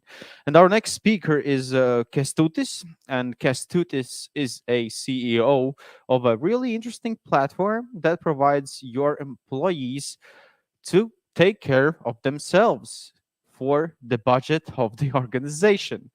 Kęstutis, hi. Hello, Nauris. Greetings from surprisingly sunny Vilnius. Good for you, because over here in Riga, Latvia, we're located and doing this live session of the Future of HR. We have a little bit of rain right now, but without further ado, Kęstutis, the stage is yours, and please give us your insights on employee well-being. And I really loved the name of your presentation, by the way. So the mic is yours, and please give us your presentation. Yes, thank you very much, Nauris, for all the good PR. Let me share my slides, and we will speak about wellness, specifically wellness in the workplace that doesn't suck. So as Nauris said, wellness as AI is probably a hot topic right now, and I keep hearing about it in various organizations, but unfortunately not everyone knows how to do it well. So I've compiled this 4-step guide of how to do wellness in the organization that doesn't actually suck. So, by now, Nauris introduced me. I'm Kęstutis, CEO of Stebi. We are a Baltic wellness startup, but just so that you can relate to me and you know who you are listening to and why you should listen to me in the area of wellness, let me give a little intro. So I've been working at Stebi for the last 5 years, promoting employee well-being in the workplace all across Baltics with thousands of different clients that we've met. And I'm not alone. We are a team of nearly 50 people right now working in Lithuania, Latvia, and Estonia with the single mission to promote well-being and wellness in the workplaces of the Baltic companies. And we do so by having the platform, the app that allows employers to invest into employee well-being. And we have a very huge sample size. So we work with over 1,600 employers right now in the Baltics. And throughout this presentation, I'm going to be using a lot of these examples. And not to brag, but just to point out that we work with organizations of various sizes, from very small little startup companies that are just new and upcoming to large organizations, to government institutions. So I hope that examples, I actually know that examples I'm going to be sharing today can be relevant to any HR manager or CEO listening today, because I'm going to be sharing exactly what these companies did to improve well-being of the employees with very high engagement rate and quite big return on investment, I would say. So let's begin. I would like to start with debunking the 3 great myths about corporate wellness. And myth number 1, which keeps repeating itself in all the meetings I go to, is that well-being is only for the big corpus. So I can prove that by sharing some steady statistics. So out of 1,600 employers that we have, 80% of them are under 50 employees. So as you can see from this little pie chart, we have 629 companies in the Baltics that have less than 10 employees that work with us to improve the well-being of their employees. So no, well-being is not only for the big corpus. And we have clients as little as 2 employees. So these two people, individual companies, actually invest into employee well-being, and they believe healthy employees are more productive employees. So this list is endless of the companies that care about employee well-being despite their size. So you shouldn't rule out well-being or wellness in your organization if it's considered small or medium enterprise. Then myth number 2, wellness is expensive. Well, actually, I looked at average STEBI compensation. So this is amount of money that a company is giving to a person to spend on a monthly basis. So average is 26 euros. I seeked out to see what's the lowest actually companies go. And there are companies that give 50 euros once every year for employee to take care of their well-being. And, you might be rolling your eyes asking, what can you do with your well-being for 50 euros? Well, I've also went through our system to see what kind of activities are there for 15, 25, 40 euros. There is plenty. And the message I want also to portray a bit is a company is not responsible for taking 100% care of employees' well-being. A company's main responsibility is to push person towards a positive change, towards a positive direction. And in my opinion, as little as 50 or 100 euros a year can really do that, because if you send a person to buy any of these activities once, if they see the benefit, if they like it, they will spend their own money on it. So you don't have to think of this that either we dedicate 1,000 euro budget a year or we don't do it at all. No, we have plenty of clients that are actually giving considerably smaller budgets, but achieving very high user engagement. And this comes to myth number 3. Every meeting I go to, HR manager says, yes, with health, it's important. We've done some, little yoga or stretching workshop in the office. So we try to get everyone sign up for a run or something, and it's 7 people turned up. If you can relate, you're not alone. However, if you do the wellness in the workplace well, engagement is very high. So we have a couple of examples of the clients that we published. So this is a real estate development company that previously invested into employee well-being by HR itself organizing some activities in the workplace with 12% engagement. As soon as they switch to a kind of flexible solution that allows people to choose what they want, the activity levels skyrocketed to 85%. Tele2 is another example, which on an average, on a monthly basis, nearly all of their workforce does something towards their well-being provided by the employer. Bolt, thousands of people across Baltics, actually thousands. So, reaching high level of engagement within 100 people company can be achievable, but within thousands you might think that not. But no, Bolt is proving us that you can engage all employees across all different offices by doing a well-being program that doesn't suck. And I'm going to be sharing some of the good things that these companies have done over the years. And I've compiled it in, I call 4-step guide. So you're going to receive actual 4 steps, what you need to do to have a corporate wellness program that actually achieves some results. So let me begin. Step number 1, whatever you do, you need to ask and listen. So choose any of these methods, but you need to ask your employees what they actually need. Is it a Google Forms survey that you do? Is it you include the well-being into your eNPS by just asking a question, how happy you are at work?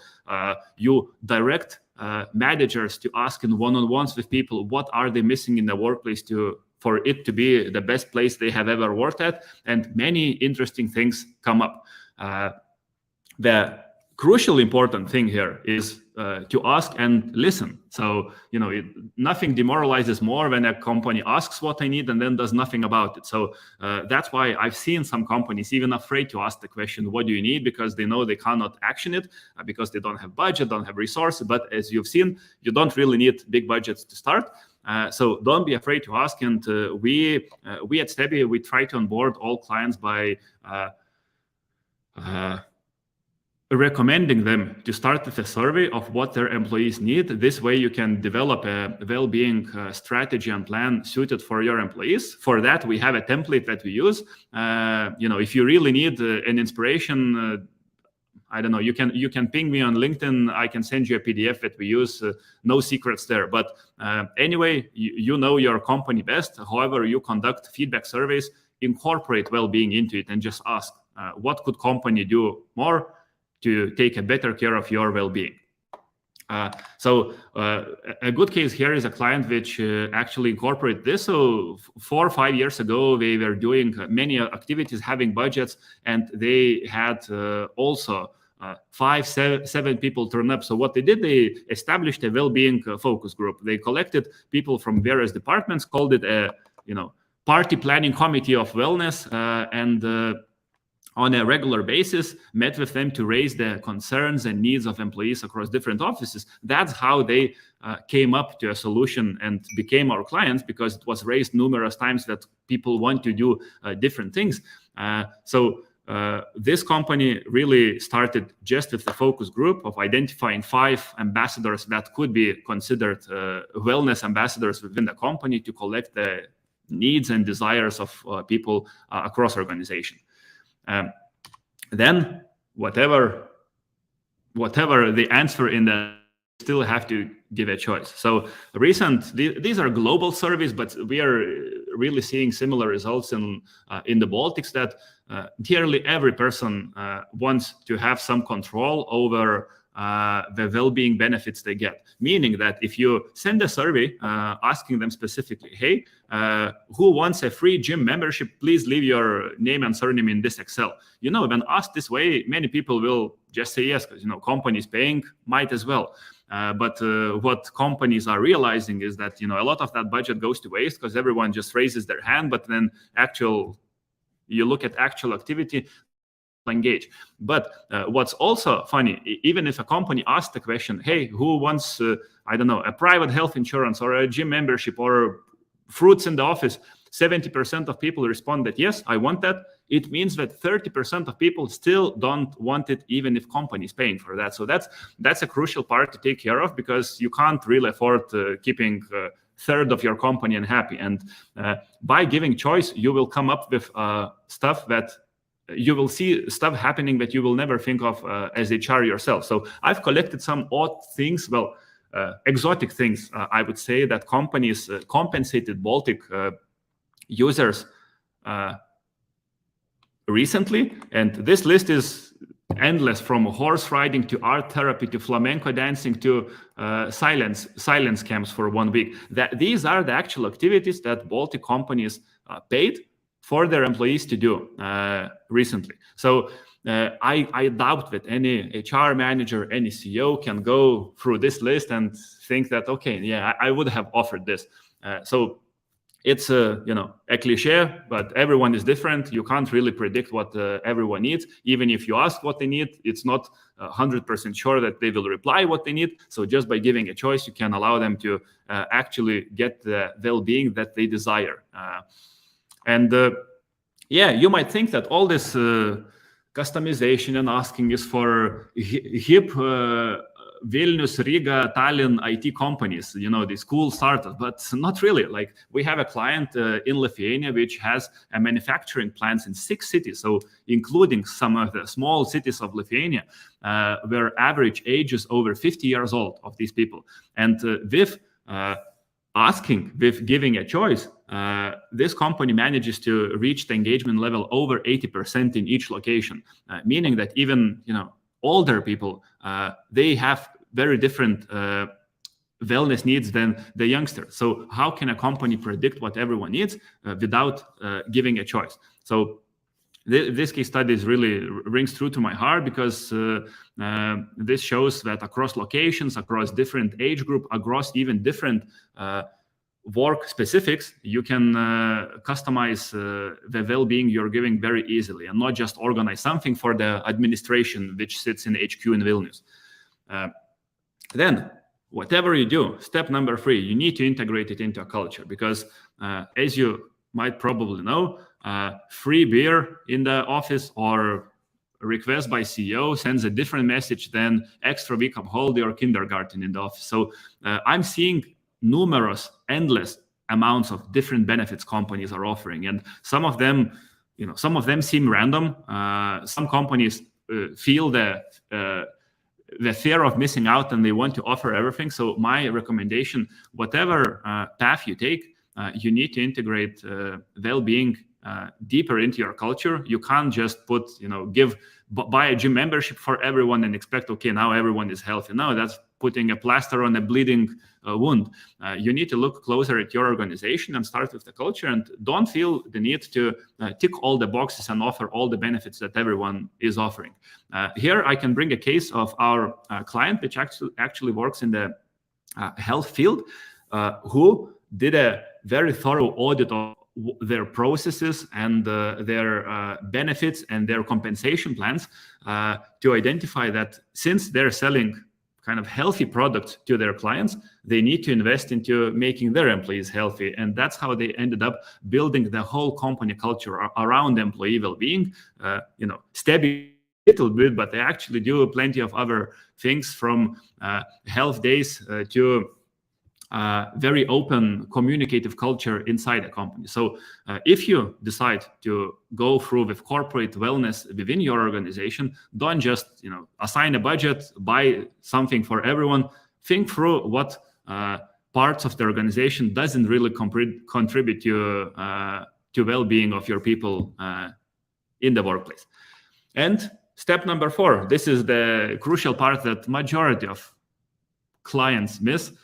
You need to promote it. Many companies assign a budget, buy something, and then bury it somewhere deep in the intranet for no newbie to found, for no employee to be reminded. No, well-being that you do, it has to be promoted. It has to be loud. We, for example, we promote it internally. So these 2 pictures are my colleagues. We are telling stories of Christina, how she got into sports, or Oid, who joined the yoga studio during Men's Health Month in November. And we are sharing these stories. Firstly, it serves 2 purposes. One, it brings some connection to your colleague. So there is some topics to chit chat next to the coffee machine, but also it inspires other people to do things. Because if I know that Laura from accounting did a 50K hike last weekend, as a young guy, I might think, okay, I didn't do much activity myself. So this internal promotion really helps, and we really encourage all of our clients to highlight their people's achievements through well-being, activity, taking care of themselves. But this doesn't have to be internal only. We have clients, in this case, Prisma and Tele2 examples, who are actually building their employer branding around employee well-being. They emphasize it in their job ads. They speak about it in their website, and that's actually a legit strategy to follow. So these are the 4 steps. Let me tell you about a case where a client actually implemented all of this. So a real estate development company in Lithuania had a budget. They had some activities happening, and as I said, their participation rate was around 12%. Then they assigned a bigger budget, chose this modern tool of Stebby and allowed people to choose activities. Then the activity grew 5x, already very decent, to 60%. But then they wanted everyone to get involved. So their internal processes, they organized seminars and help days to promote this. They spoke about examples of their people through communication channels, intranet, email, reminders of, you have this well-being compensation, go and use it. And then, they reach 85% engagement rate with having not single HQ, but numerous offices across Lithuania, which just makes, engagement achievement even more impressive. So you can follow this 4-step guide to build a wellness program in your workplace that doesn't suck, but still the question left in the air that I didn't answer is, should you? Why? So corporate wellness and what's in it for you, let me share some feedback surveys and statistics that I found. So I don't know if you're aware, but according to, these are global surveys, it's hard to get this data for Baltics, but globally, 83% of people believe their well-being is just as important as their salary. So if they are faced with a choice of 2 similar jobs with similar salary, they will always choose the one with well-being. That's pretty, self-explanatory. Who wouldn't? But what can be even more shocking is that 4 out of 10 people already say that they would take a 10% salary cut to join an organization that takes care of their well-being. So it means they're actively looking for signs of well-being through your job ads, through your site, through your people stories, through referrals. They're asking your people, how is it? How is the work-life balance? How is company speaking about well-being, and so on. And 7 out of 10 already say that, I actually just consider the companies that emphasize employee well-being when looking for a job. So corporate wellness is not just a nice catchphrase for you and just a sexy thing right now. It's an actual way to build an employer branding strategy which serves, I think, numerous of the problems you might be having. And Gallup done a survey where they found out just emphasizing wellness in your employer branding strategy right now helps attract talent, retain workers, and increase performance, because it's clearly proven that healthy employees are happier employees, and happier employees bring better results. So if you're having problem with any of these, attracting talent, retaining workers, please consider integrating well-being into your strategy, because the thought I want to leave you with today is that any wellness benefit you do is not a cost. I keep hearing this, that, we don't have a budget, this is a nice to have, and they consider it as a Christmas gift or something.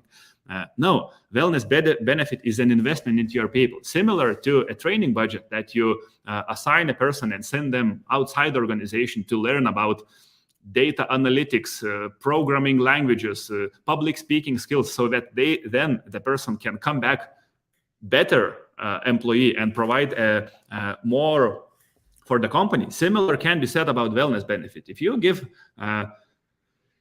initiative for a person to go and seek their own well-being, they will come back healthier, more productive, and more willing to contribute into the goals, KPIs you have set out for them. So I'm still, this position is still open.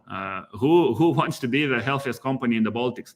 I haven't seen many companies take a leap towards this direction, but it's starting to creep up. But I think this crown is still up for grabs. So if you're interested, you can start. If you don't know where to start, you can ping me. I'm saying that leading by example is a good start. So I, as a CEO of Stebby, I really take care of my well-being. And if you want to start something, for the sake of this conference, I've put this promotion that if you want, you can write to me on LinkedIn, and I can give you 30 euros to spend towards your well-being, so that you feel what it means to get 30 euros, this average that average Stebby user gets, and to explore the options that are available for just as little as 30 euros across Baltic. So because we are limited geographically, this offer is only valid for Baltic people, but if you're interested, give me a shout. I can evaluate your well-being strategy and also provide you suggestions for any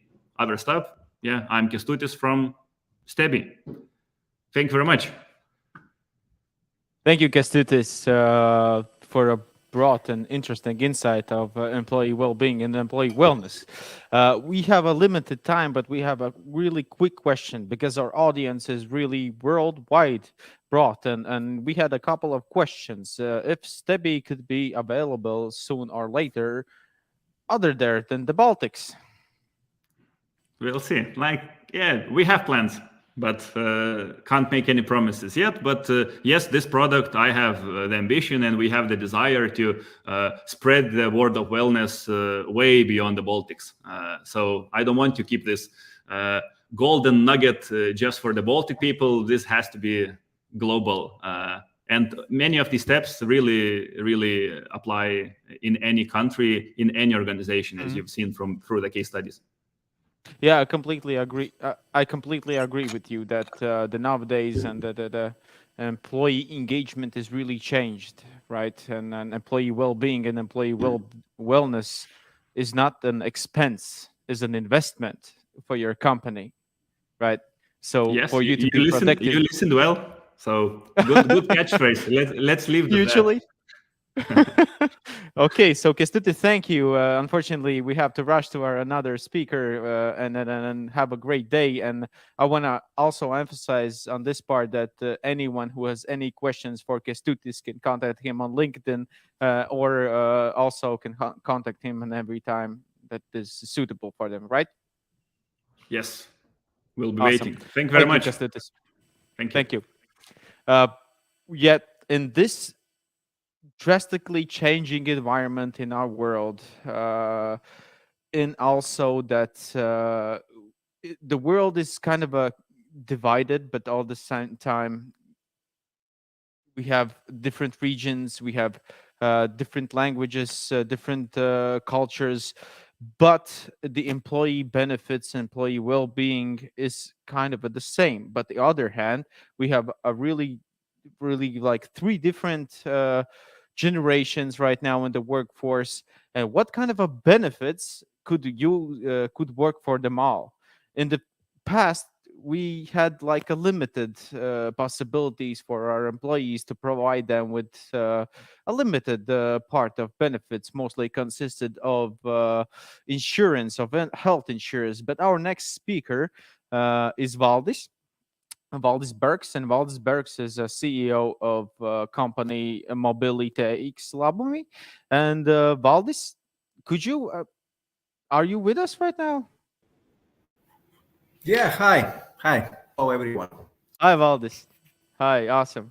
So basically, what I wanted to introduce you is that the world is changing. Also, the culture of the organization is changing, and also the individual means of what is beneficial for them, except for the salary, of course, is changing.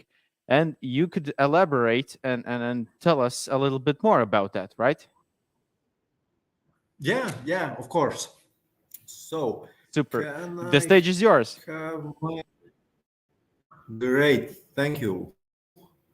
So can I have my presentation? Okay, nice to meet everyone. My name is Valdis Bergs. I am the chairman of the board of the Mobility Group companies. We are more known in Latvia as the leading mobility payments provider with more than 300,000 unique monthly clients. but we also have our local government arm, different city apps, also benefits to students and other groups of persons, and of course mobility benefits, which is the solution I will be talking about today, which is our, let's say, the newest arm, because we understood that flexible employee benefits and flexible payment solutions are much needed, not only in Latvia, but across the whole of Europe. And we did different surveys of our corporate customers and found that there is a great need of solutions for efficient and convenient benefits management.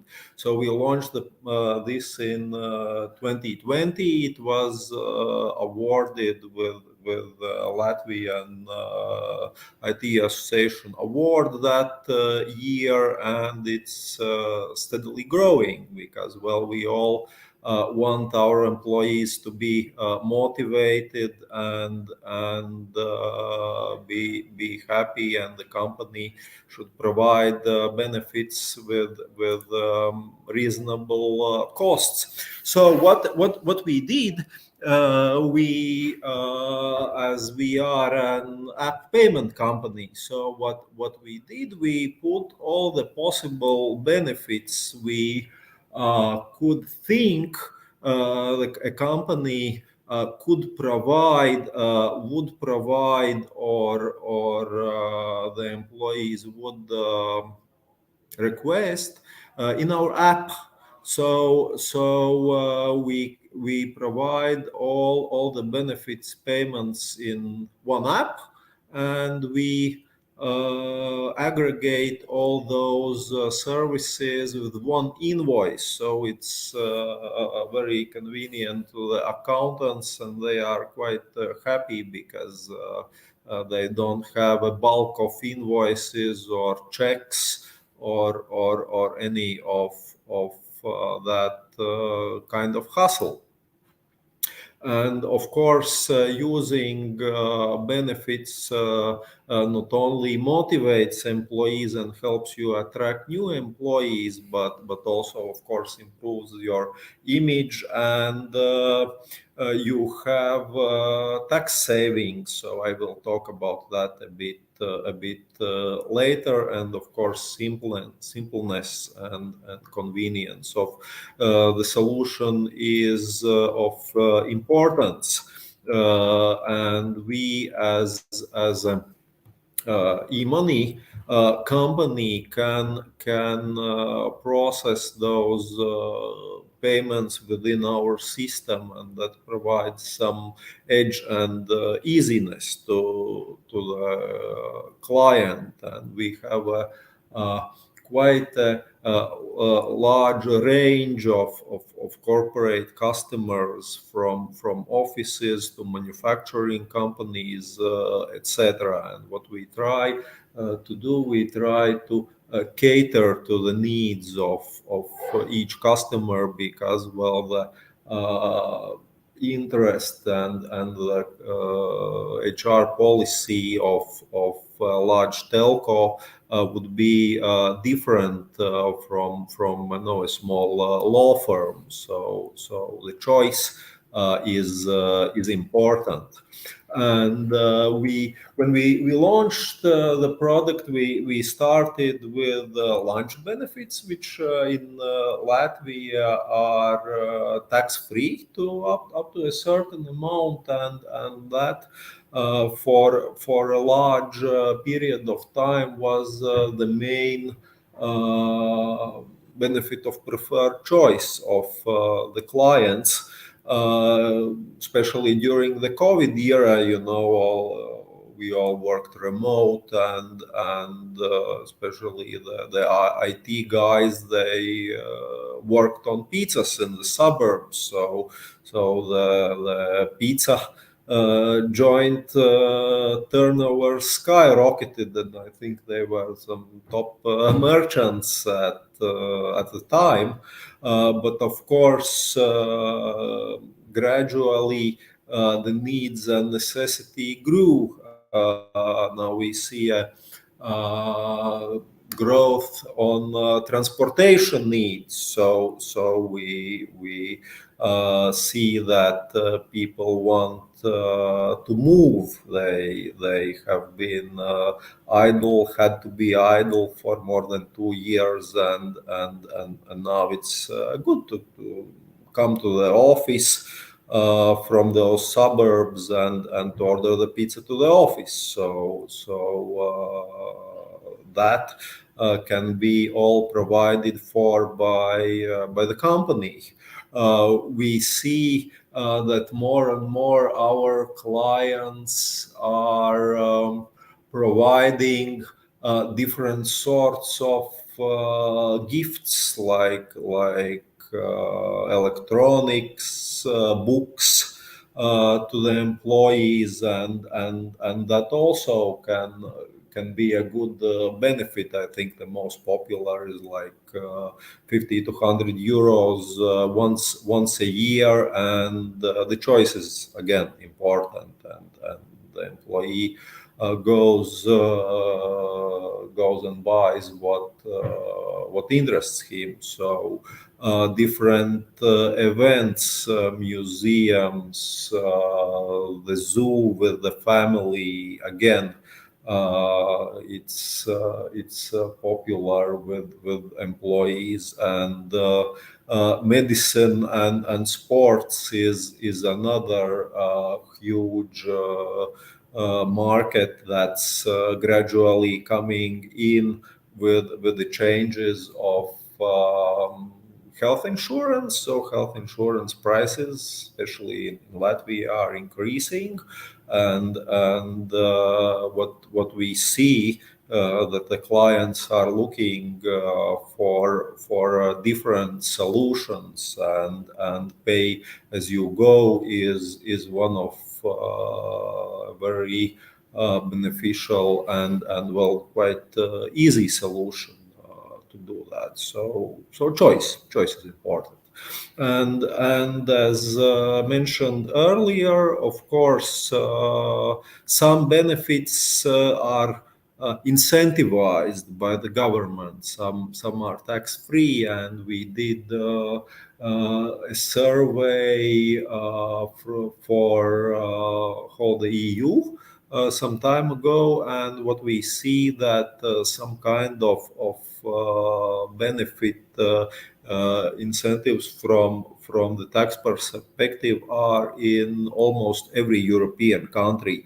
Of course, they differ from country to country. They differ in the amounts. Lunch benefits being, I think, the most popular, especially Germany, France. So they are quite popular, and we see it as also a growing trend. There is also discussion in Latvia that the non-taxable amounts should be raised in the following years. So let's see how that goes. But of course, it would become even more interesting for the clients.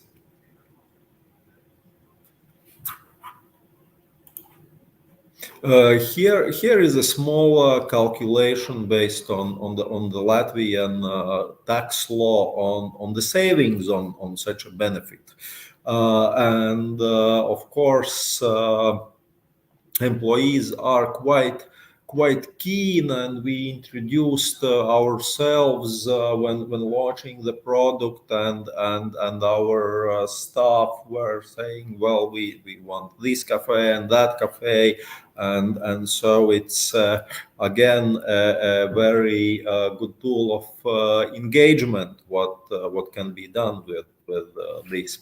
And what Another feature which we find quite important is the flexibility of management. So you can give a benefit to one group. For example, we will provide more, I don't know, to working mothers, or there are certain project groups in need of more benefits than the HR management can flexibly change the limits, set new limits, make different groups automatically online, so that a bunch of programmers say we have a planning session, we will need the pizzas on the Friday night, and so for the HR manager it should be 2 clicks in the system, and the accounting doesn't need to count any checks, etc. So the simpleness of the solution mostly is important. We see that the main usual onboarding time is roughly 2 to 3 days, and so then the client can use it. So that the easiness and the UX is important. And in the future, we aim to add more and more selection to the benefits, because, well, the choice, as I'm reiterating, is quite important. So yes, that's about our experience in benefit management. Thank you, everyone. If you have any questions, I will be quite glad to answer them. Thank you, Valdis, for your insight and presentation on the benefits management over here in the Baltics and Latvia. Unfortunately, we are over the time right now, but there are a couple of questions, and I should emphasize that everyone who is attending this conference can directly communicate with you. And I'm lost. I'm off the camera, but hopefully you can hear me, right? Valdis? Yeah, I can hear you. Okay, I should be. Oh, I'm back again. Oh, the fantastic opportunities of the technology. But thank you for the insight and for the presentation from your side. Have a great day. For now, we don't have any questions for you, but we'll continue later. And everyone who is interested in Mobility X opportunities will contact you. Thank you. Have a nice day, Thank you, everyone. Valdis. Thank you. Bye. Well, guys, we had a couple of presentations on benefit management, on how the wellness and well-being of our organizations can help us to prosper our business, and to listen to our colleagues and employees on how we can help them on a daily basis in their lives by providing them different kind of well-being and wellness features. But our next topic is kind of interesting in the kind of a way of internal or really communication and employee experience. What I've been learned, and that also in my professional life, but also in my private life, that communication is the key. With communication, you can achieve a lot of great things. So for our next speaker, we have Tavi Toots from Guava HR. And his theme is going to be on, guess it, internal communications. Hi, Tavi. Hi, nice to have you. Nice to be here. Sorry, I'm just looking too many buttons at the same time. So sorry about that. Cool. Okay, so hopefully you're ready with your insights and your presentation. So I'm going to give the stage for you, and we'll see you in like 20 minutes for a couple of questions. Mm-hmm. Okay, hi everybody, and my name is Taavi. I'm the CEO and co-founder of Quava HR. And today we're going to talk about why you need internal communication. Very boring topic.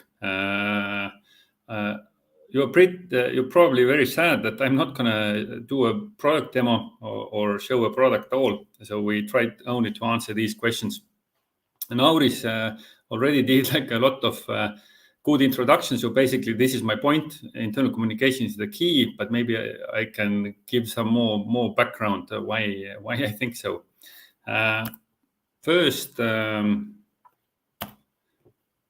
First about Quava. So we are Estonian IT company. We are building software to improve organizations' internal communication, employee engagement, and employee experience. And basically what we do is we replicate what you have at home. So if you have a good relationship with your partner and family, then you can do a lot of cool stuff. If you don't have it or have it bad way, then you're probably not going to do it a lot. So basically, we help you to connect everybody and align everybody, so to form this relationship. And also for frontline employees, we are creating the habit of digitalization. We're operating in 6 markets. I'm very happy that our customer success works. So 100% of companies will be implemented, and I'm especially proud that we won actually the easiest internal communication software title in Europe last year. We are adding value to multiple sectors. Recently, the share of office only type of companies are growing. And especially, I'm happy that we are supporting NGOs. So if you are NGO and you think we can help you in your challenges, just contact us, and we are offering fatty discounts to contribute to your cause. So, but enough of that. So let's talk about IC. So we're going to talk about in different perspectives. One is that you can discuss the absolute perspective. Why is it important? Why we need it? And you can also discuss the dynamic perspective. So has it changed in recent times? I'd also like to share my assumptions on to give you more background on decision making on IC. So I think is important. When we studied Quava, it was like more than 4 years ago, and then we have had like 1,000 demo at least. 1,000 discussions with HR and comms. I think it was very simple or not simple at all. So internal comms were mainly used to solve the info problem, because the people said it in the annual survey that we should improve.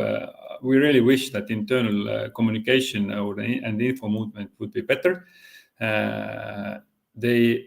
The organizations thought that it would increase the probability, and then there is some money involved. But actually, the kind of the flow chart was very, very kind of fuzzy. And don't get me wrong, this is just an average picture of my interpretation. Somebody had it totally black, and then somebody didn't have this slide at all. And then some companies definitely had more reasons why the internal communication was important for their company. So we wanted to understand that how it has changed, and then why the internal communication is important now, or has it changed at all? So for that, we did an experiment, and we played Mr. Grumpy. There's an AI interpretation of Mr. Grumpy. AI is not taking over the world. This is CEO with hands up, raising 6 fingers. So we're not there yet with AI, but we played Mr. Grumpy, and we just bombarded the participants with why questions, like a lot. And Mr. Grumpy had patience of 6 questions. And additionally, we asked a couple of just really basic questions. Very important and alarming fact that we lost a lot of respondents during the survey or role play. I understand totally that if you are probably interested, you have a busy time and you just check it and think it's not for you. But actually, we lost quarter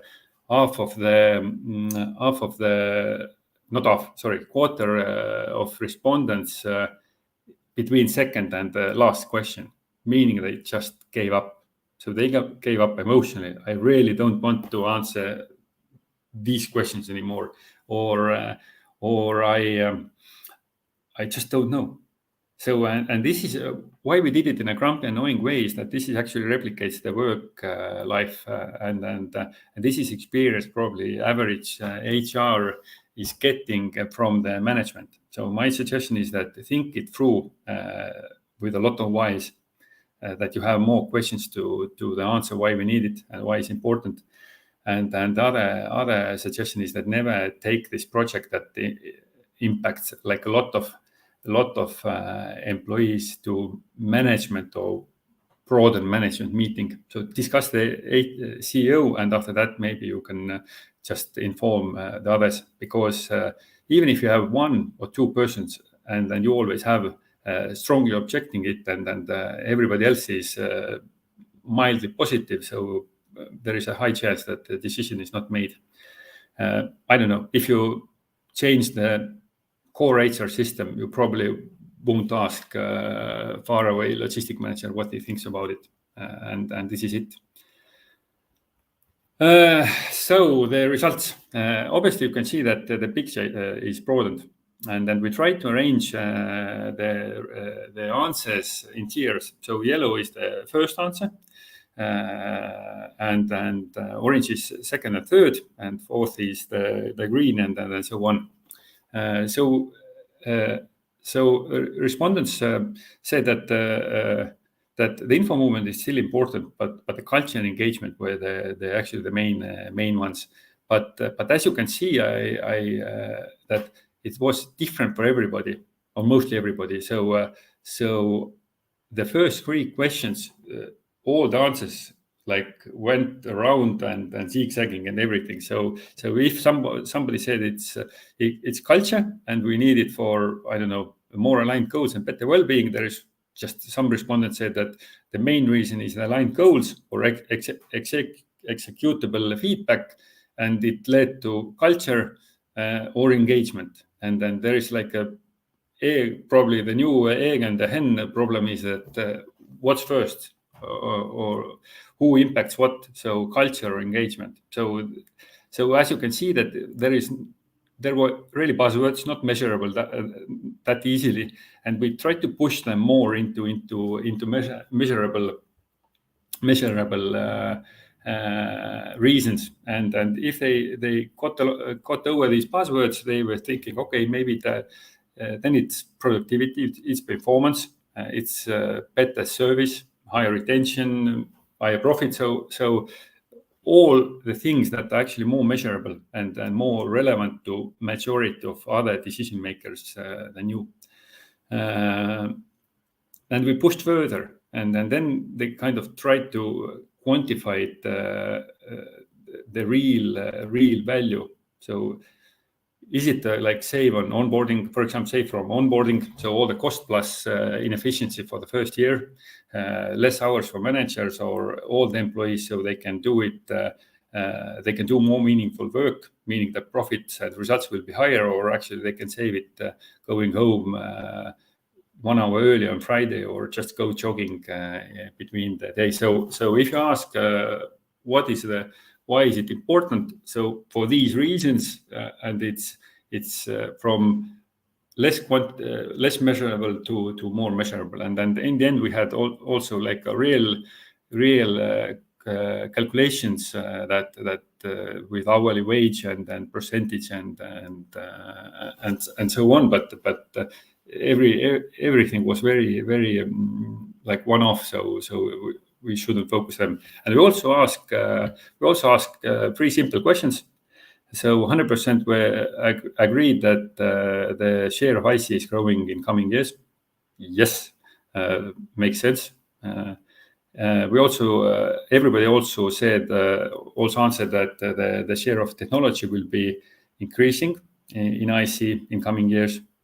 And we also asked that what's the biggest challenge in IC today, and the most common answers were the how problems. So managing noise, it was the first one, and followed by channel selection. So basically how to do it, how to do the internal communication in what channels.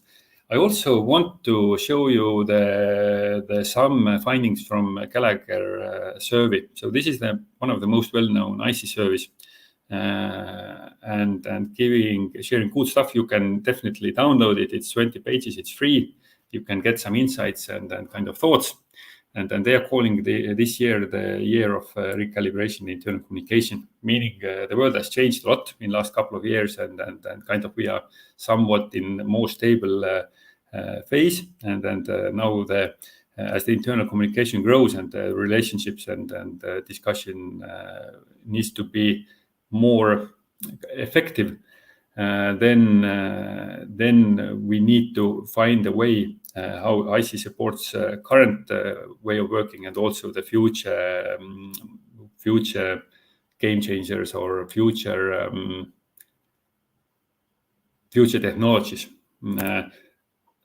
The key findings are here. I'm not going to focus to all of them, but just the main one. So it's really interesting to see that the main purpose for internal communication is actually to support culture and belonging. So this is what we saw actually in our survey as well. So definitely companies in our region, actually we had from USA as well, but they are on the right track. I also want to discuss that remember that we in our survey we had how problems, but the survey respondents are moving from how questions to why and what questions. So the digitalization in IC has taken its share, and now basically it's not important to discuss how, it's rather than what and why, and then basically play with the existing tools. And also the ESG point is very interesting. So 64% use it in IC. It's super important. I think this is one of the biggest game changers in near future. So you definitely need to think about it, what to do, how to do it, and also because this is probably one biggest impact on your talent attraction, also keeping. You need to remember them what you're doing good instead of profit. I also want to share the slide of future technologies. So another answer to why internal communication is important is to enable these personalization, AI, and gamification will definitely play a much bigger role in IC in the near future. I want to share my gut feelings on assumptions. So if you think, if you look at the survey and you think that this is these problems are not your problem, so it's not familiar, and sometimes if we read or you read the literature or blog posts from English language countries,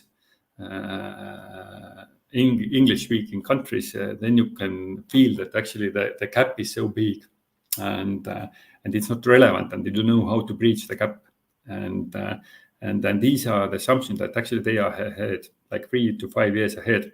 We have the experience in UK, but we tried to enter it and made a good plan and had a lot of discussions and then planned the launch.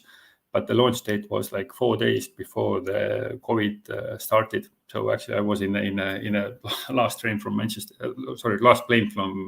Manchester to Tallinn, and this was the end of our UK journey. We tried like with from abroad, but it's not very efficient. But they are ahead, both in a way of thinking and using tools.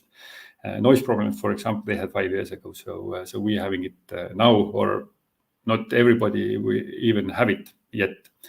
I would say that ICT and banking are exceptions. They have all the tools and the way of thinking, but they are experiencing noise problems. And fun fact or sad fact is no, Slack is not the main internal communication channel. Finns are ahead of us in a way of thinking, but not the tools. So if you really want to work for people-focused companies or people-oriented companies, work for the Finnish company who has some activities in your country. Estonia is somewhat in the middle, so I think we are on par with Finns on tools. So we are doing well in that sector, but the way of thinking is definitely behind. And unfortunately, and this is not because I'm Estonian and this is Latvian conference, so not even making any jokes. Latvia, Lithuania, and Poland, I feel they are behind. Not sure how much, but definitely like 3 years maybe. Even compared to us. So, and I think the main reasons, you can definitely write to me in LinkedIn and why you think it is, but is it true at all? But I believe this is like a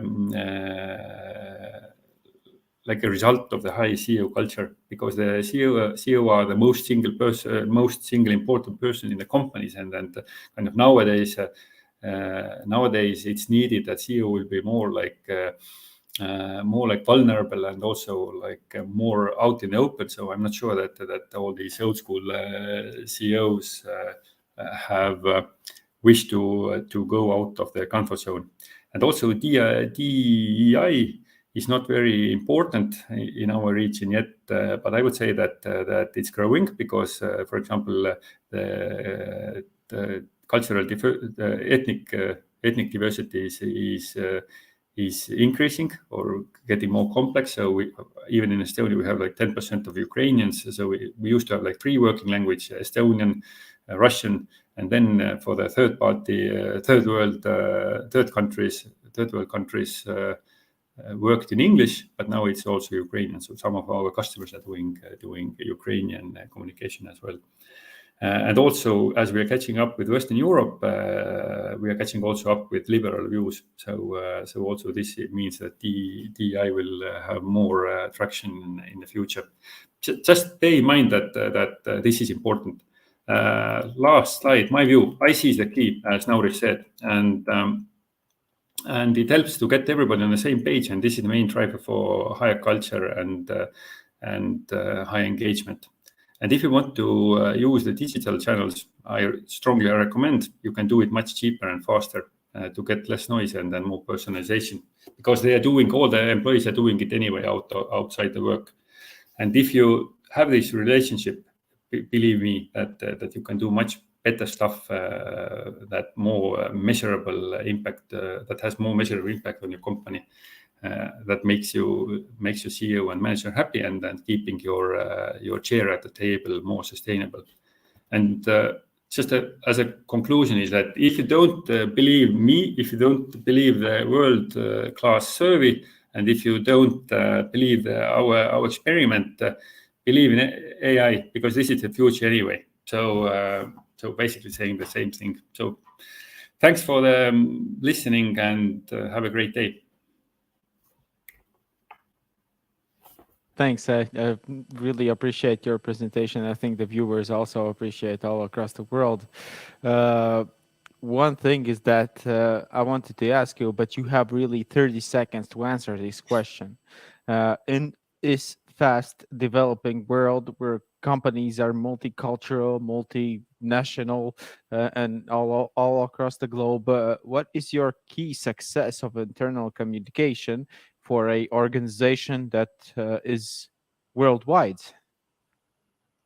2 things: personalization for sure, and also if we are thinking a bit differently than some big companies. So I would say that we are implementing Quavas in local organizations, meaning that the closer the heart is to the people, it gets more traction and more ownership. And basically, the headquarters only need to understand that only to post high-level messages, what we enable, and also aggregating analytics. So I would say that the owners should be closer. Okay, thank you, Tavi. As always, emphasizing that you have the opportunity to reach Tavi on LinkedIn or any other channels that you can find, and give a little bit more briefly insights, and also communicate with Tavi. Tavi, thank you. Have a great day. And we're slowly going on to our next speaker. This theme was internal communication, and the others our next speaker is kind of a consists of internal communication, but also on feedback on people analytics. And I actually like the theme that Yanis presented us, and is going to name this presentation as company values and people and analytics, top myths debunked. So Yanis, I hopefully think that you will have the opportunity for us to debunk those myths and tell us your story. Hi everyone, I hope I'm hearable loud and clear. Yep, you're really loud and clear. Awesome. So let's jump right into it and kickstart with the presentation. It promises to be very exciting 20 minutes of your time, as we'll talk about two major trends happening right now as we speak. And one of the trends is a bit more known, and that is company values.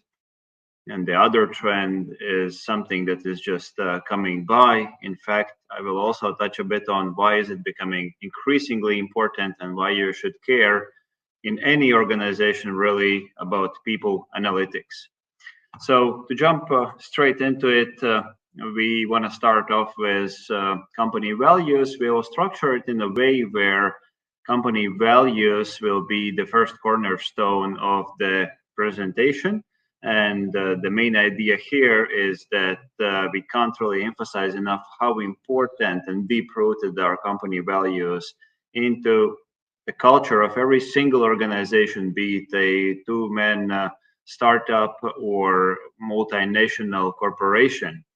And then we will continue with people analytics, because one thing leads to another. And while right now it seems very difficult to tie those knots together and understand how precisely that happens, by the end of the presentation, it should be a bit more clarified.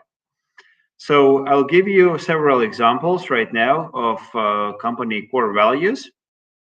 And probably you have seen them somewhere. Probably you already know what these company values are all about. Maybe even you have same company values incorporated. So when we think about company values, what does that mean exactly? So, well, the dictionary, as stated already in one of the previous presentations, says that this is a set of behaviors and actions that really drive the company's way forward. So we sort of believe in that, and we actually emphasize this with a lot of action items, as we like to call them. So when we mean company value, and when we say that, well, trust, for example, is a company value, what do we understand with that? Is that the belief that when we come to the workplace, the integration of security and the transparency will be on the highest level? When we talk about agility, do we talk about the respect of the other peers, and at the same time believe that this respect will be not compromised by speed when it comes to managing different processes? So collaboration also is a very broad term. So my point being, you have to be very, very specific, not to actually shoot somewhere beyond what you actually mean with this and what you really want your employees and your workforce to represent.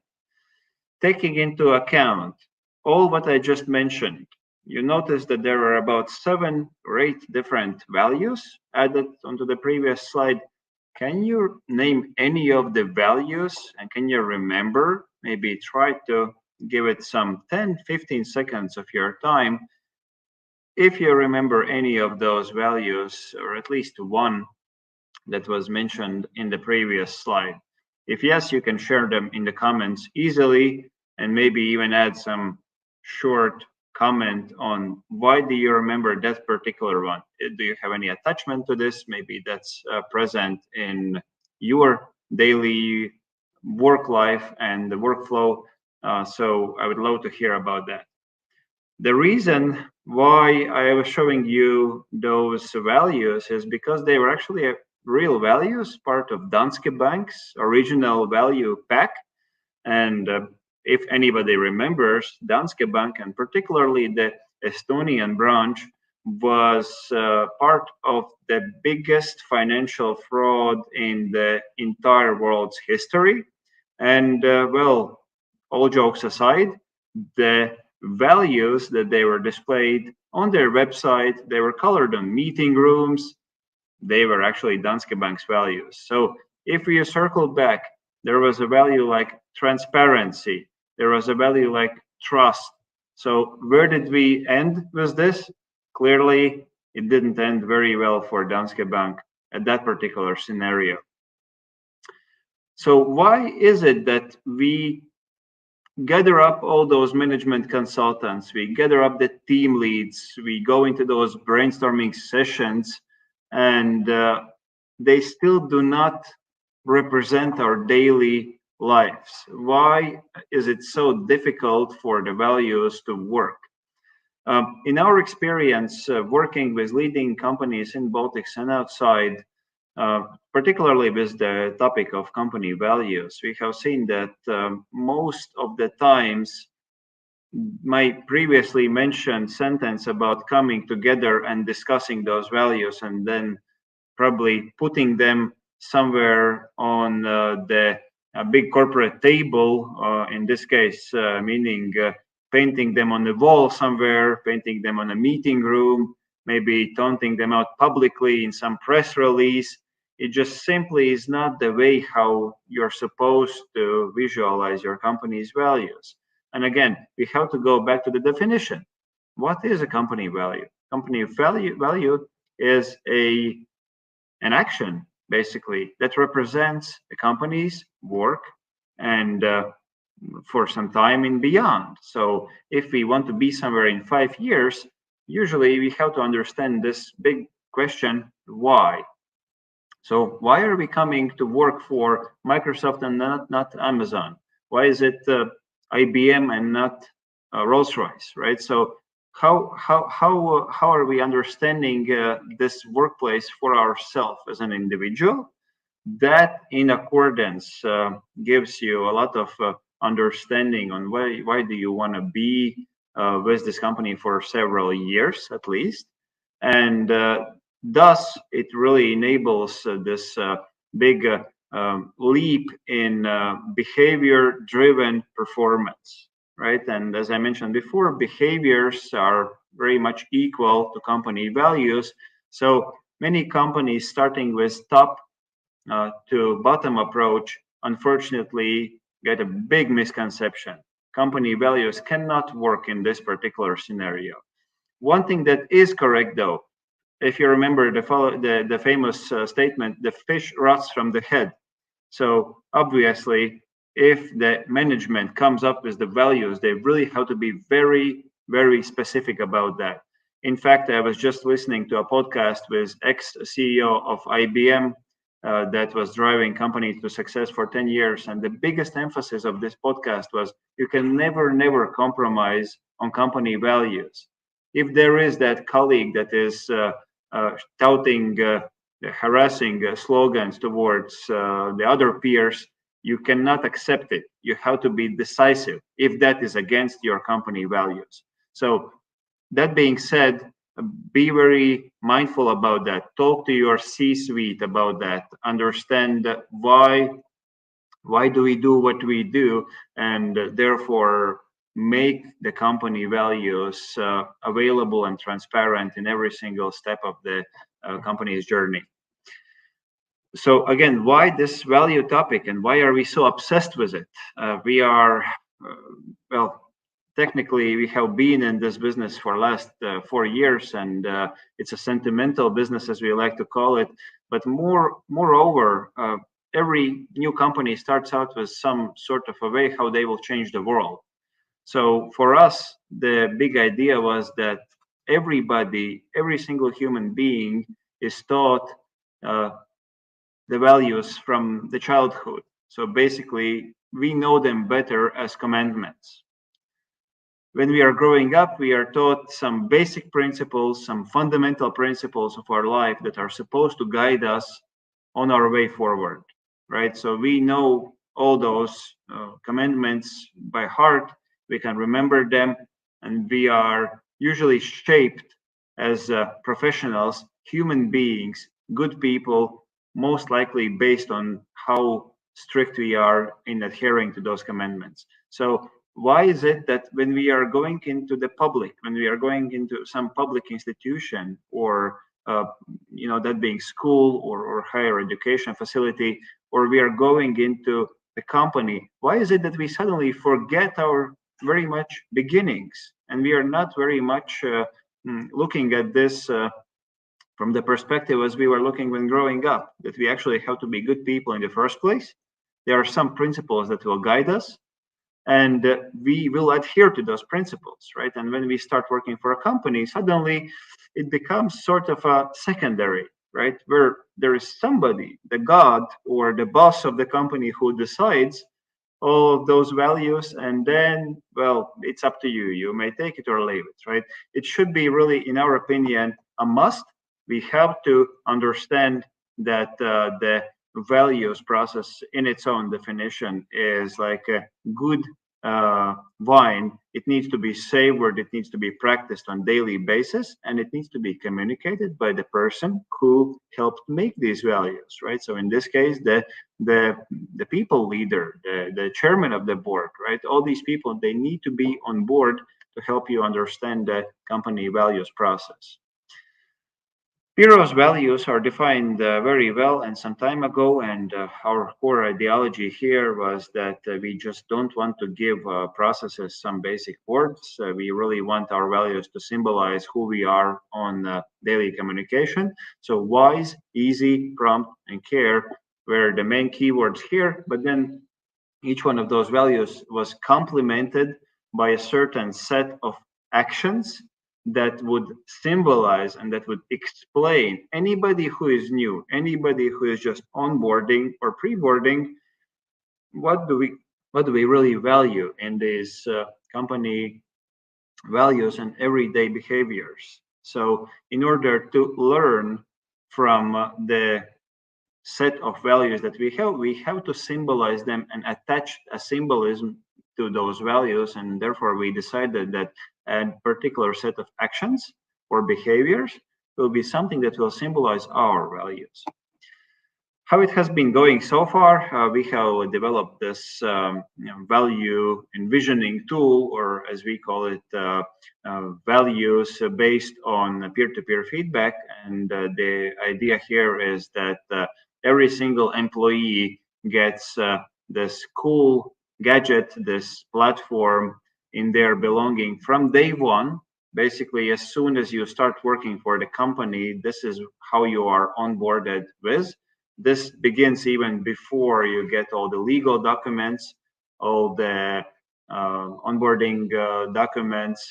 This starts with Piro feedback module, where we actually can say thank you to our colleagues based on a particular set of company values. So what it does, it really enhances not only the understanding of those company values from day one, from day zero, in fact, but it also boosts the employee morale, it boosts engagement, it unites teams, and it was especially popular for companies that are working in hybrid model, because you just simply cannot say thank you and send this recognition or appraisal when you're working remotely and in hybrid mode.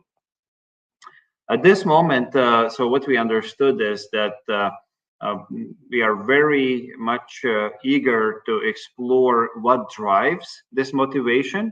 And where do you look when you really want to understand what drives the motivation is you look at the analytics.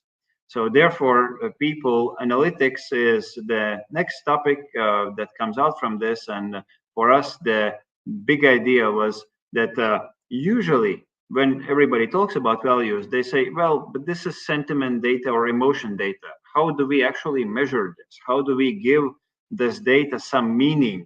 You know, how can we do it? So with Piro team, we believe we have found an algorithm how to crack this under being, right? So how do we make sure that our values are understandable, that we can measure the impact of those values in our organization? And how do we look even further? How do we understand that the values that we have are actually meaningful and they, you know, assist us in our daily work, right? So how do we do it? So our big and first idea was that we will visualize every single recognition and appraisal. So which means that if you send a recognition to your colleague based on some value, you create a data trail behind yourself. When this data trail is cleared and structured clearly, what you see is actually organizational network charts. And the most clever example is that one of the customers has printed out this organizational network chart for 500 people in 6 different countries, consisting from about 28 different departments, and printed them on the CEO's office as a Canva. So basically every day when they come in, they can visualize their entire company from a simple thank you that was said in the workplace, which is really interesting, isn't it? As for the next steps, when you have gathered this data on company values and you understand the cultural sentiment of your company, it starts becoming a bit more interesting. So what you realize is that this is only a part of the question why people come and do the work that they do. You still need to understand so much more, because people actually generate tons of data, not only using Piro value system, but using their everyday collaboration tools, the engagement tools, HR tools, the finance tools. So, and most likely when we will ask somebody, hey, do you know why that person is leaving? I mean, is he underpaid or what? They will say, well, my feeling is that it's because that person is burned out, or I think it might be because they're underpaid, right? So basically we still rely on emotions, right? So this company values data will only get us as far as understanding the engagement patterns, but most of the times when we really want to look a bit deeper, we still have to take into consideration that our workplace and workplace data consists of so many more different platforms. Most likely a lot of you work in Excel sheets, a lot of you will work in Microsoft systems like Teams and Outlook. Maybe somebody works from Google. Maybe somebody holds meetings in Zoom, does reports from HR dashboards or Excel dashboards for the applicant tracking systems, right? So all of that is a lot of times structured in a very complicated and messy way. So which means that if we want to look at this in a way of centralizing those data, most of the times it's really, really difficult to do. So our solution for this is very simple. We want to look at all the workforce data from one panel. We want to make this in one cocktail of truths for the HR leaders, for the C-suite leaders to understand why company values and collaboration and HR data belong together, and how we can use it for a greater cause, to predict churn, to predict the people are leaving, to predict the financial results for the next year, and how do we get this final grip on our engagement. How do we understand DEI? And very importantly, is I have to mention that please, everybody who is in HR, pay attention. There's a new EU regulation coming out from next year that will impact all the European businesses that are 200 employees plus. Basically new requirements on human capital reporting. So not going to be anymore enough to report how many percentage are men and women. you will need to report on very much advanced metrics, and Piro is well equipped to handle that for you. So yes, vision your values, live the data. You have all this data available, and let me know if there are any other questions. Nice, and I think that data and analytics is the future of HR and is the future of every organization that has to gain their business values and business overall. So thank you for the presentation that you had. As I emphasize of all of our speakers, that you're really open to communicating with all of our listeners all across the world, right? Yes, absolutely. So viewers, don't be afraid to contact Yanis on LinkedIn or the information that provide you for. You, Yanis, have the opportunity also to check up on the comments. There were a few comments that were interesting, but unfortunately our schedule is really tight and we really have to come to a next speaker. Thank you, Nauris. It was very exciting to be here. Thank you, Yanis. And feedback, analytics, company values, it's the key of the past, present, and also for the future. But the internal communication, as we saw with Guava HR representative Tavi, is getting a little interesting. We have a lot of tools nowadays that help us to reach our personnel in the local area, on the international level. And one of our next speakers is Kaspars, and Kaspars is the leading one representative of the Your Company Radio. So hello, Kaspars. Hi, Nauris. Can you hear me and see me? Awesome. We can hear you and see you clearly. Hopefully our attendees also can hear you and see you clearly. Firstly, I want you to think of the sign of a sponsorship of the Future Hour event and of our pre-party of online radio that we had a couple of days ago. I have a question for all of our also for all of our attendees, that is this radio is still available for everyone that it is eager to listen to for today? Yeah, it should be. It should be now available. Thank you for your kind words. It was a pleasure to be part of this event and look in the future, because we are trying to change the future, as all of the speakers that are joining here. But I think it should be still available. I've met with 4 very interesting persons, and we shared a lot of insights and some of the questions that are not covered in this conference. So go ahead, you can test it, and we'll talk about that radio a little bit today, a little bit later. Awesome, Kaspar. So your theme is kind of interesting. Belonging is the new black. And I'm gonna give it the stage for you, and we'll see you in a couple of minutes. And the stage is yours. Yes. Greetings all around the world, dear Smart HR team and the Future of HR team who has made this amazing event. It's a pleasure to be here and talk with you all here.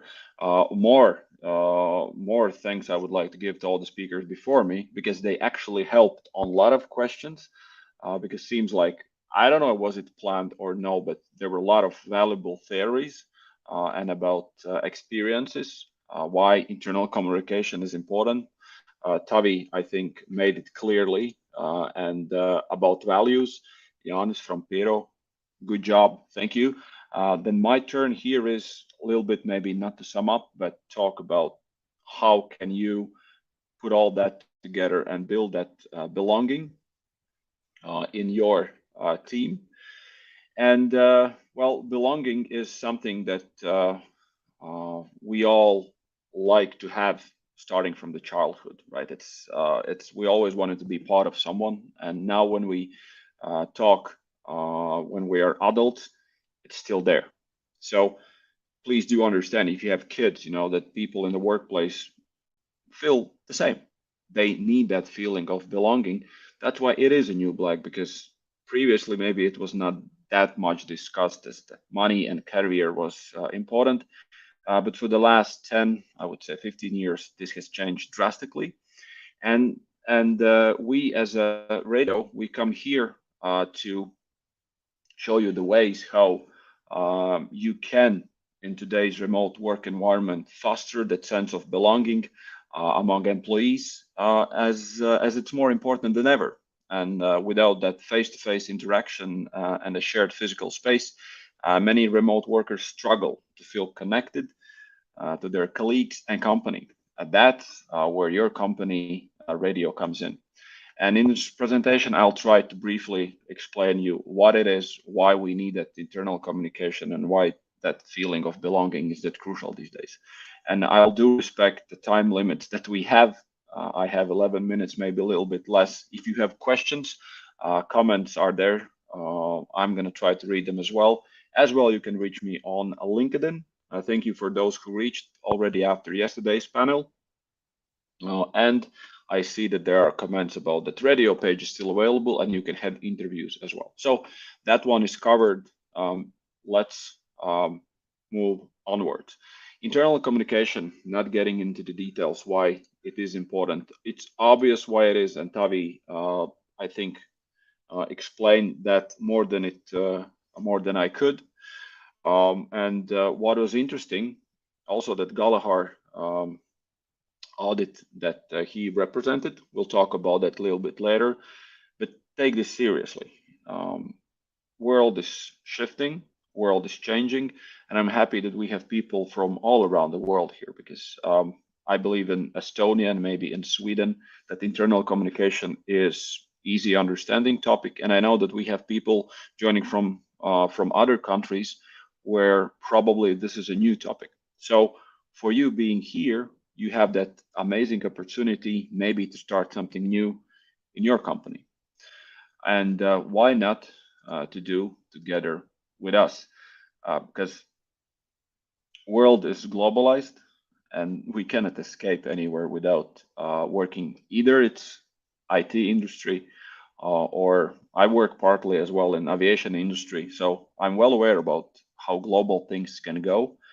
And we need to manage to get that feeling for a person working in Singapore, with head office being in Geneva, for a team of IT enthusiasts working in Latvia or in India with head office in Washington, DC, for them to get that feeling the same as you would be near to them.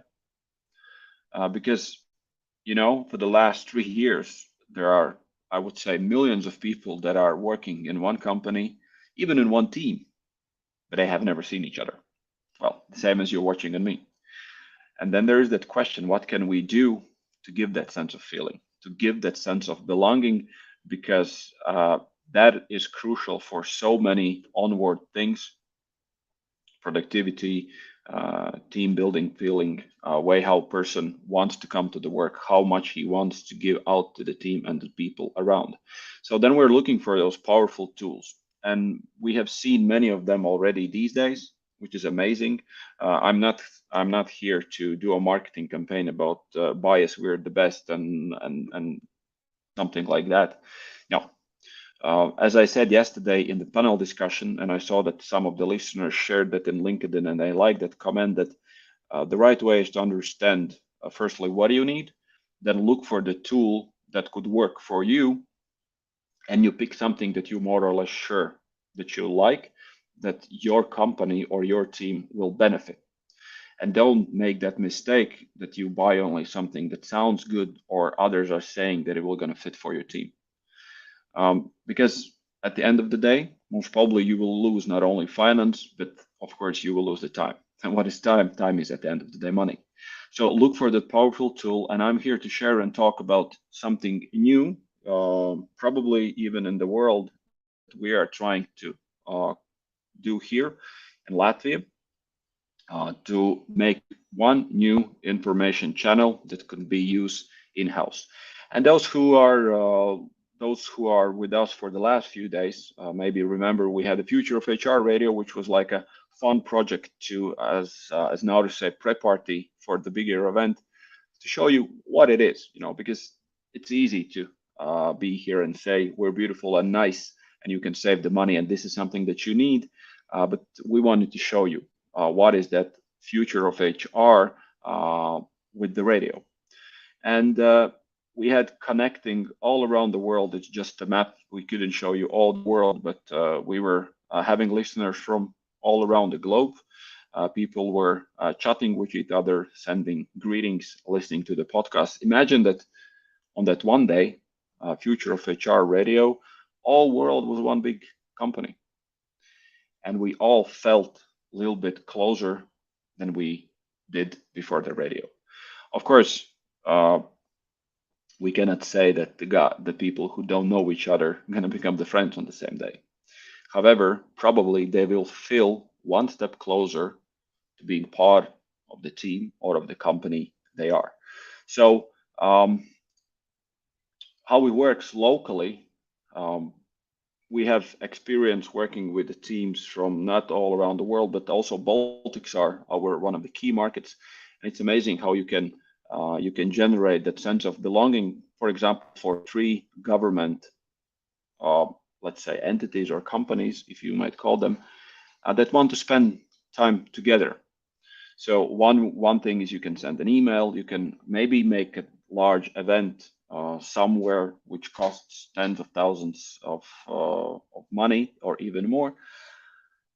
Or maybe we could all meet live in the radio, which is an amazing channel for in-house communication, where we had options to talk with ministers. We had a live calls with the managers, directors, people working in the company, people who were working in the company. Some of the colleagues who played the music, they played music together with me. We played the games, we listened to the music, sent the greetings, and all that happened throughout the day, and everybody could follow it. And at the end of the day, even though you didn't know any colleague from Lithuania or you didn't know any colleague from Latvia because you work in Tallinn, you really felt that on that one day, you're one team, because what makes teams goal, and of course, the managers that comes together. So probably you can hear my beloved team around me, but there's one more example about a company that I really adore because they had this internal communication specialist or manager. And I really admire those people, and I can tell that there's a trend in this, that companies move to those vacancies because they do understand that the new black is belonging. And the way how you communicate in-house with your employees, the way how you look for many other options how to do it, that generates that team feeling. So G4S is one of the good examples, and I hope they will keep doing the good job. And why it's interesting, because that's not the company that is Google or they are IT or something that is linked with more soft skills or software or IT or banks. It's security guys, right? But they have understood that doesn't matter what kind of business you are or where you are or what are your people around you, you have to think about that internal communication.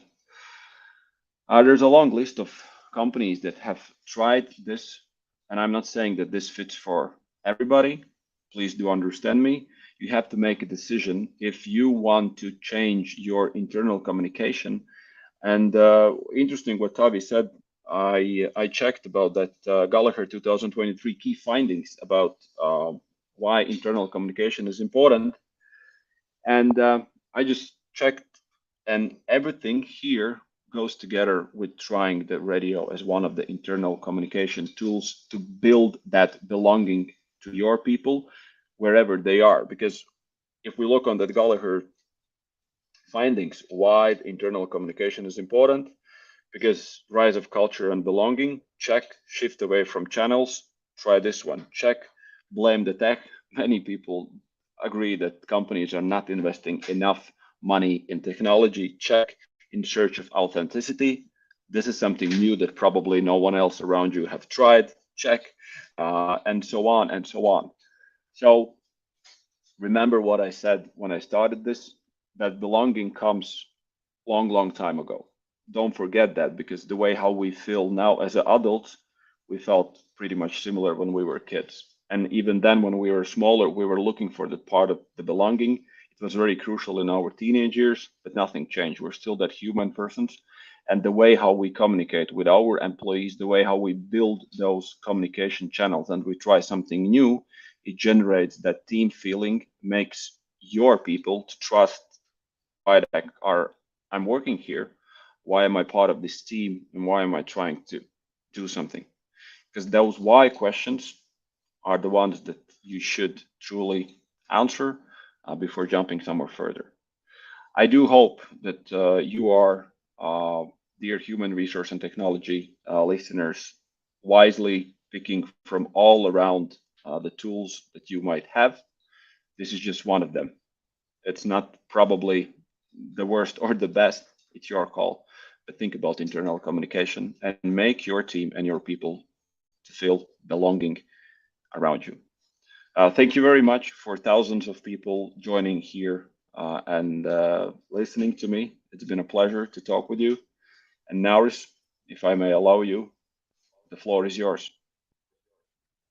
Thank you, Kaspers, and I'm gonna thank you again for the interesting case of Future of HR Radio that you had a couple of days ago, and I think that everybody who is attending this conference has the opportunity to listen to your example on how you can engage not only with a broad audience of what we over here have, but also help organizations for the international communications.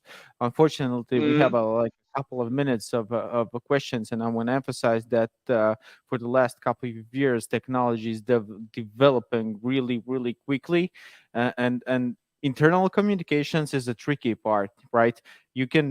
The main goal of internal communication is that you reach your certain employees or people targeted with information that you have needed. You can use a lot of different apps from messengers to internal intranets and etc. But I think that radio project is kind of really interesting and never seen before.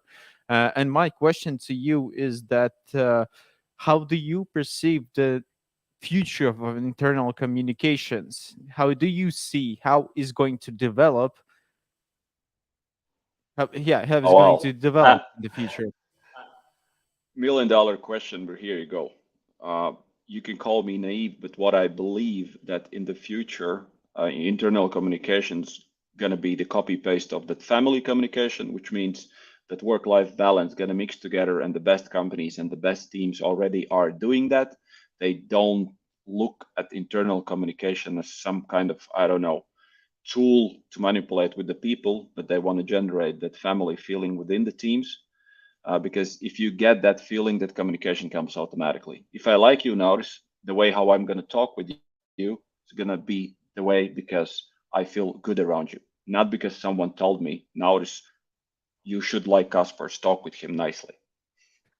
So it is the future, and I think it's amazing that we can mix technology with this kind of animal feeling that we have within us, and that's gonna get us where we want to go, because data is the king, but don't forget about emotions.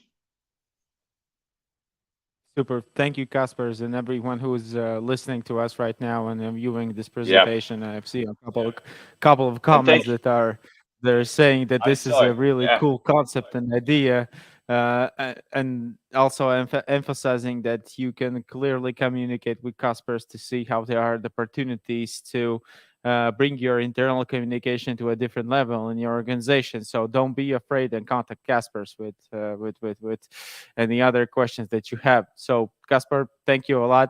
Super. And bye. We are continuing. Love you all. Have a nice day. Thank you. You too. And guys, we have already almost at the end of this conference, but we have another presentation that we want to offer you today. Beginning for the employee experience, and in this digital era, is that you have to give the opportunity for the employees and the participants of your organizations to see how they can manage their own time and manage their own information about the company that they work with. And our next speaker is Artur Zbanga from Elva, and he's going to talk about the digitalization of personal management, the self-service portal, and in this case with the self-service portal Panorama 365. And Artur, are you with us right now? So hello there. I think we currently have some small minor issues because I don't hear now. I don't hear the presentation. But do you hear me? Can you? Yeah, we can hear you loudly. Yeah, we can hear you loudly. Okay, you hear me, but I don't hear you. That's the problem. Okay, but maybe I can move on with the. Maybe I can move on with my presentation, and we'll see how it goes. Okay. So first off, my name is Artur, and I represent a company named Elva. And today I'll show you our solution, our in-house built solution, Panorama 365, which is a tool designed to help you with the digitalization of personal management and human resource management. So if you're unfamiliar with such systems, I will jump into our demo in a short moment. But for now, I will start with some of the core basic philosophies we have taken when we developed our product. So let's click on the next slide. So we believe that the future of HR, human resource management, is going to be more mobile than it is now. So a couple of years ago, the pandemic introduced remote work, and that means that physical office space, it has lost a little bit of its importance. Now, a lot of the systems that we have, they need to be accessible online and from any types of devices. So when we create our product, this is one of the key features that we try to implement so that it's accessible and always available. Another thing is the digital solutions offer a lot of flexibility and a lot of precision. So we try to harness that as much as possible. So we have, tedious tasks like delivering requests. We have all these sorts of different tasks that we can automate, and that's what we try to do. So before we jump into the demo, we also have some problems. One of the biggest problems is that digitalization itself is a huge process. So if we look back 20 years, 30 years, everything was paper. Now, paper is a slow medium. That's the problem. We already have started moving away from paper. Now we have several different systems. We have a lot of systems.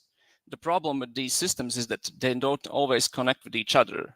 We might have 3 different Excel files. We might have an ERP system. We might have some other outside system that we use for certain services. So we have a lot of data, but oftentimes it's not designed to connect with each other. A large portion of that is GDPR. So everyone who works with data, you probably know what these 4 letters stand for. So for those of you who don't, it means we have sensitive information, we have less sensitive information, and we can't show all the information to all the people. So we have information, but we can't show it to everyone we choose to. So the biggest challenge is actually how to take that information and route it and send it to people who actually need it and can have access to it. So these are some of the core challenges that we face when we designed our product. And I think this is the best moment in time when I can introduce our product, which is called Panorama 365, as I mentioned. And basically, it's an online cloud-based solution, a platform where your employees can interact with each other, with the office, and make certain processes online. So it's designed in a way that it connects to an ERP system and communicates with it and receives data and then distributes that data to employees who need it. So, and because it's a cloud-based solution, all we need is a device with internet access. And once we have that, we can log into Panorama 365 and we can start working with it. Okay, now, once we log in, we're greeted with a screen, similar screen like this. Now, everything in Panorama is based on roles and rights. So this screen that you see right now, it's from a system administrator's profile. So as a system administrator, I get to see a lot of things here. But employees and managers and lower level access accounts will have access to less information here, less functionality, and you can specify what level access you give to certain people. So as I said, I'm from Elva, and Elva is situated in Riga in Latvia, and so for currently we offer support for all three Baltic languages, which are Estonian, Latvian, and Lithuanian, as well as in English.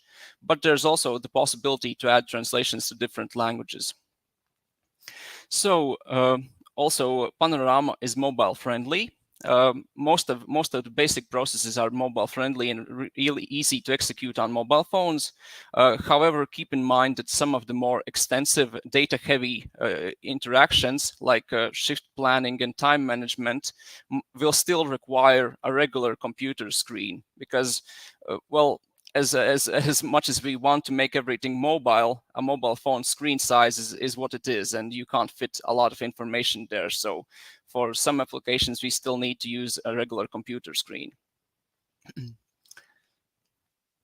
Okay, let's jump into some other things that we can do here. Now, this what you currently see is a screen from an employee information page. Now, as I mentioned before, Panorama connects to an ERP system.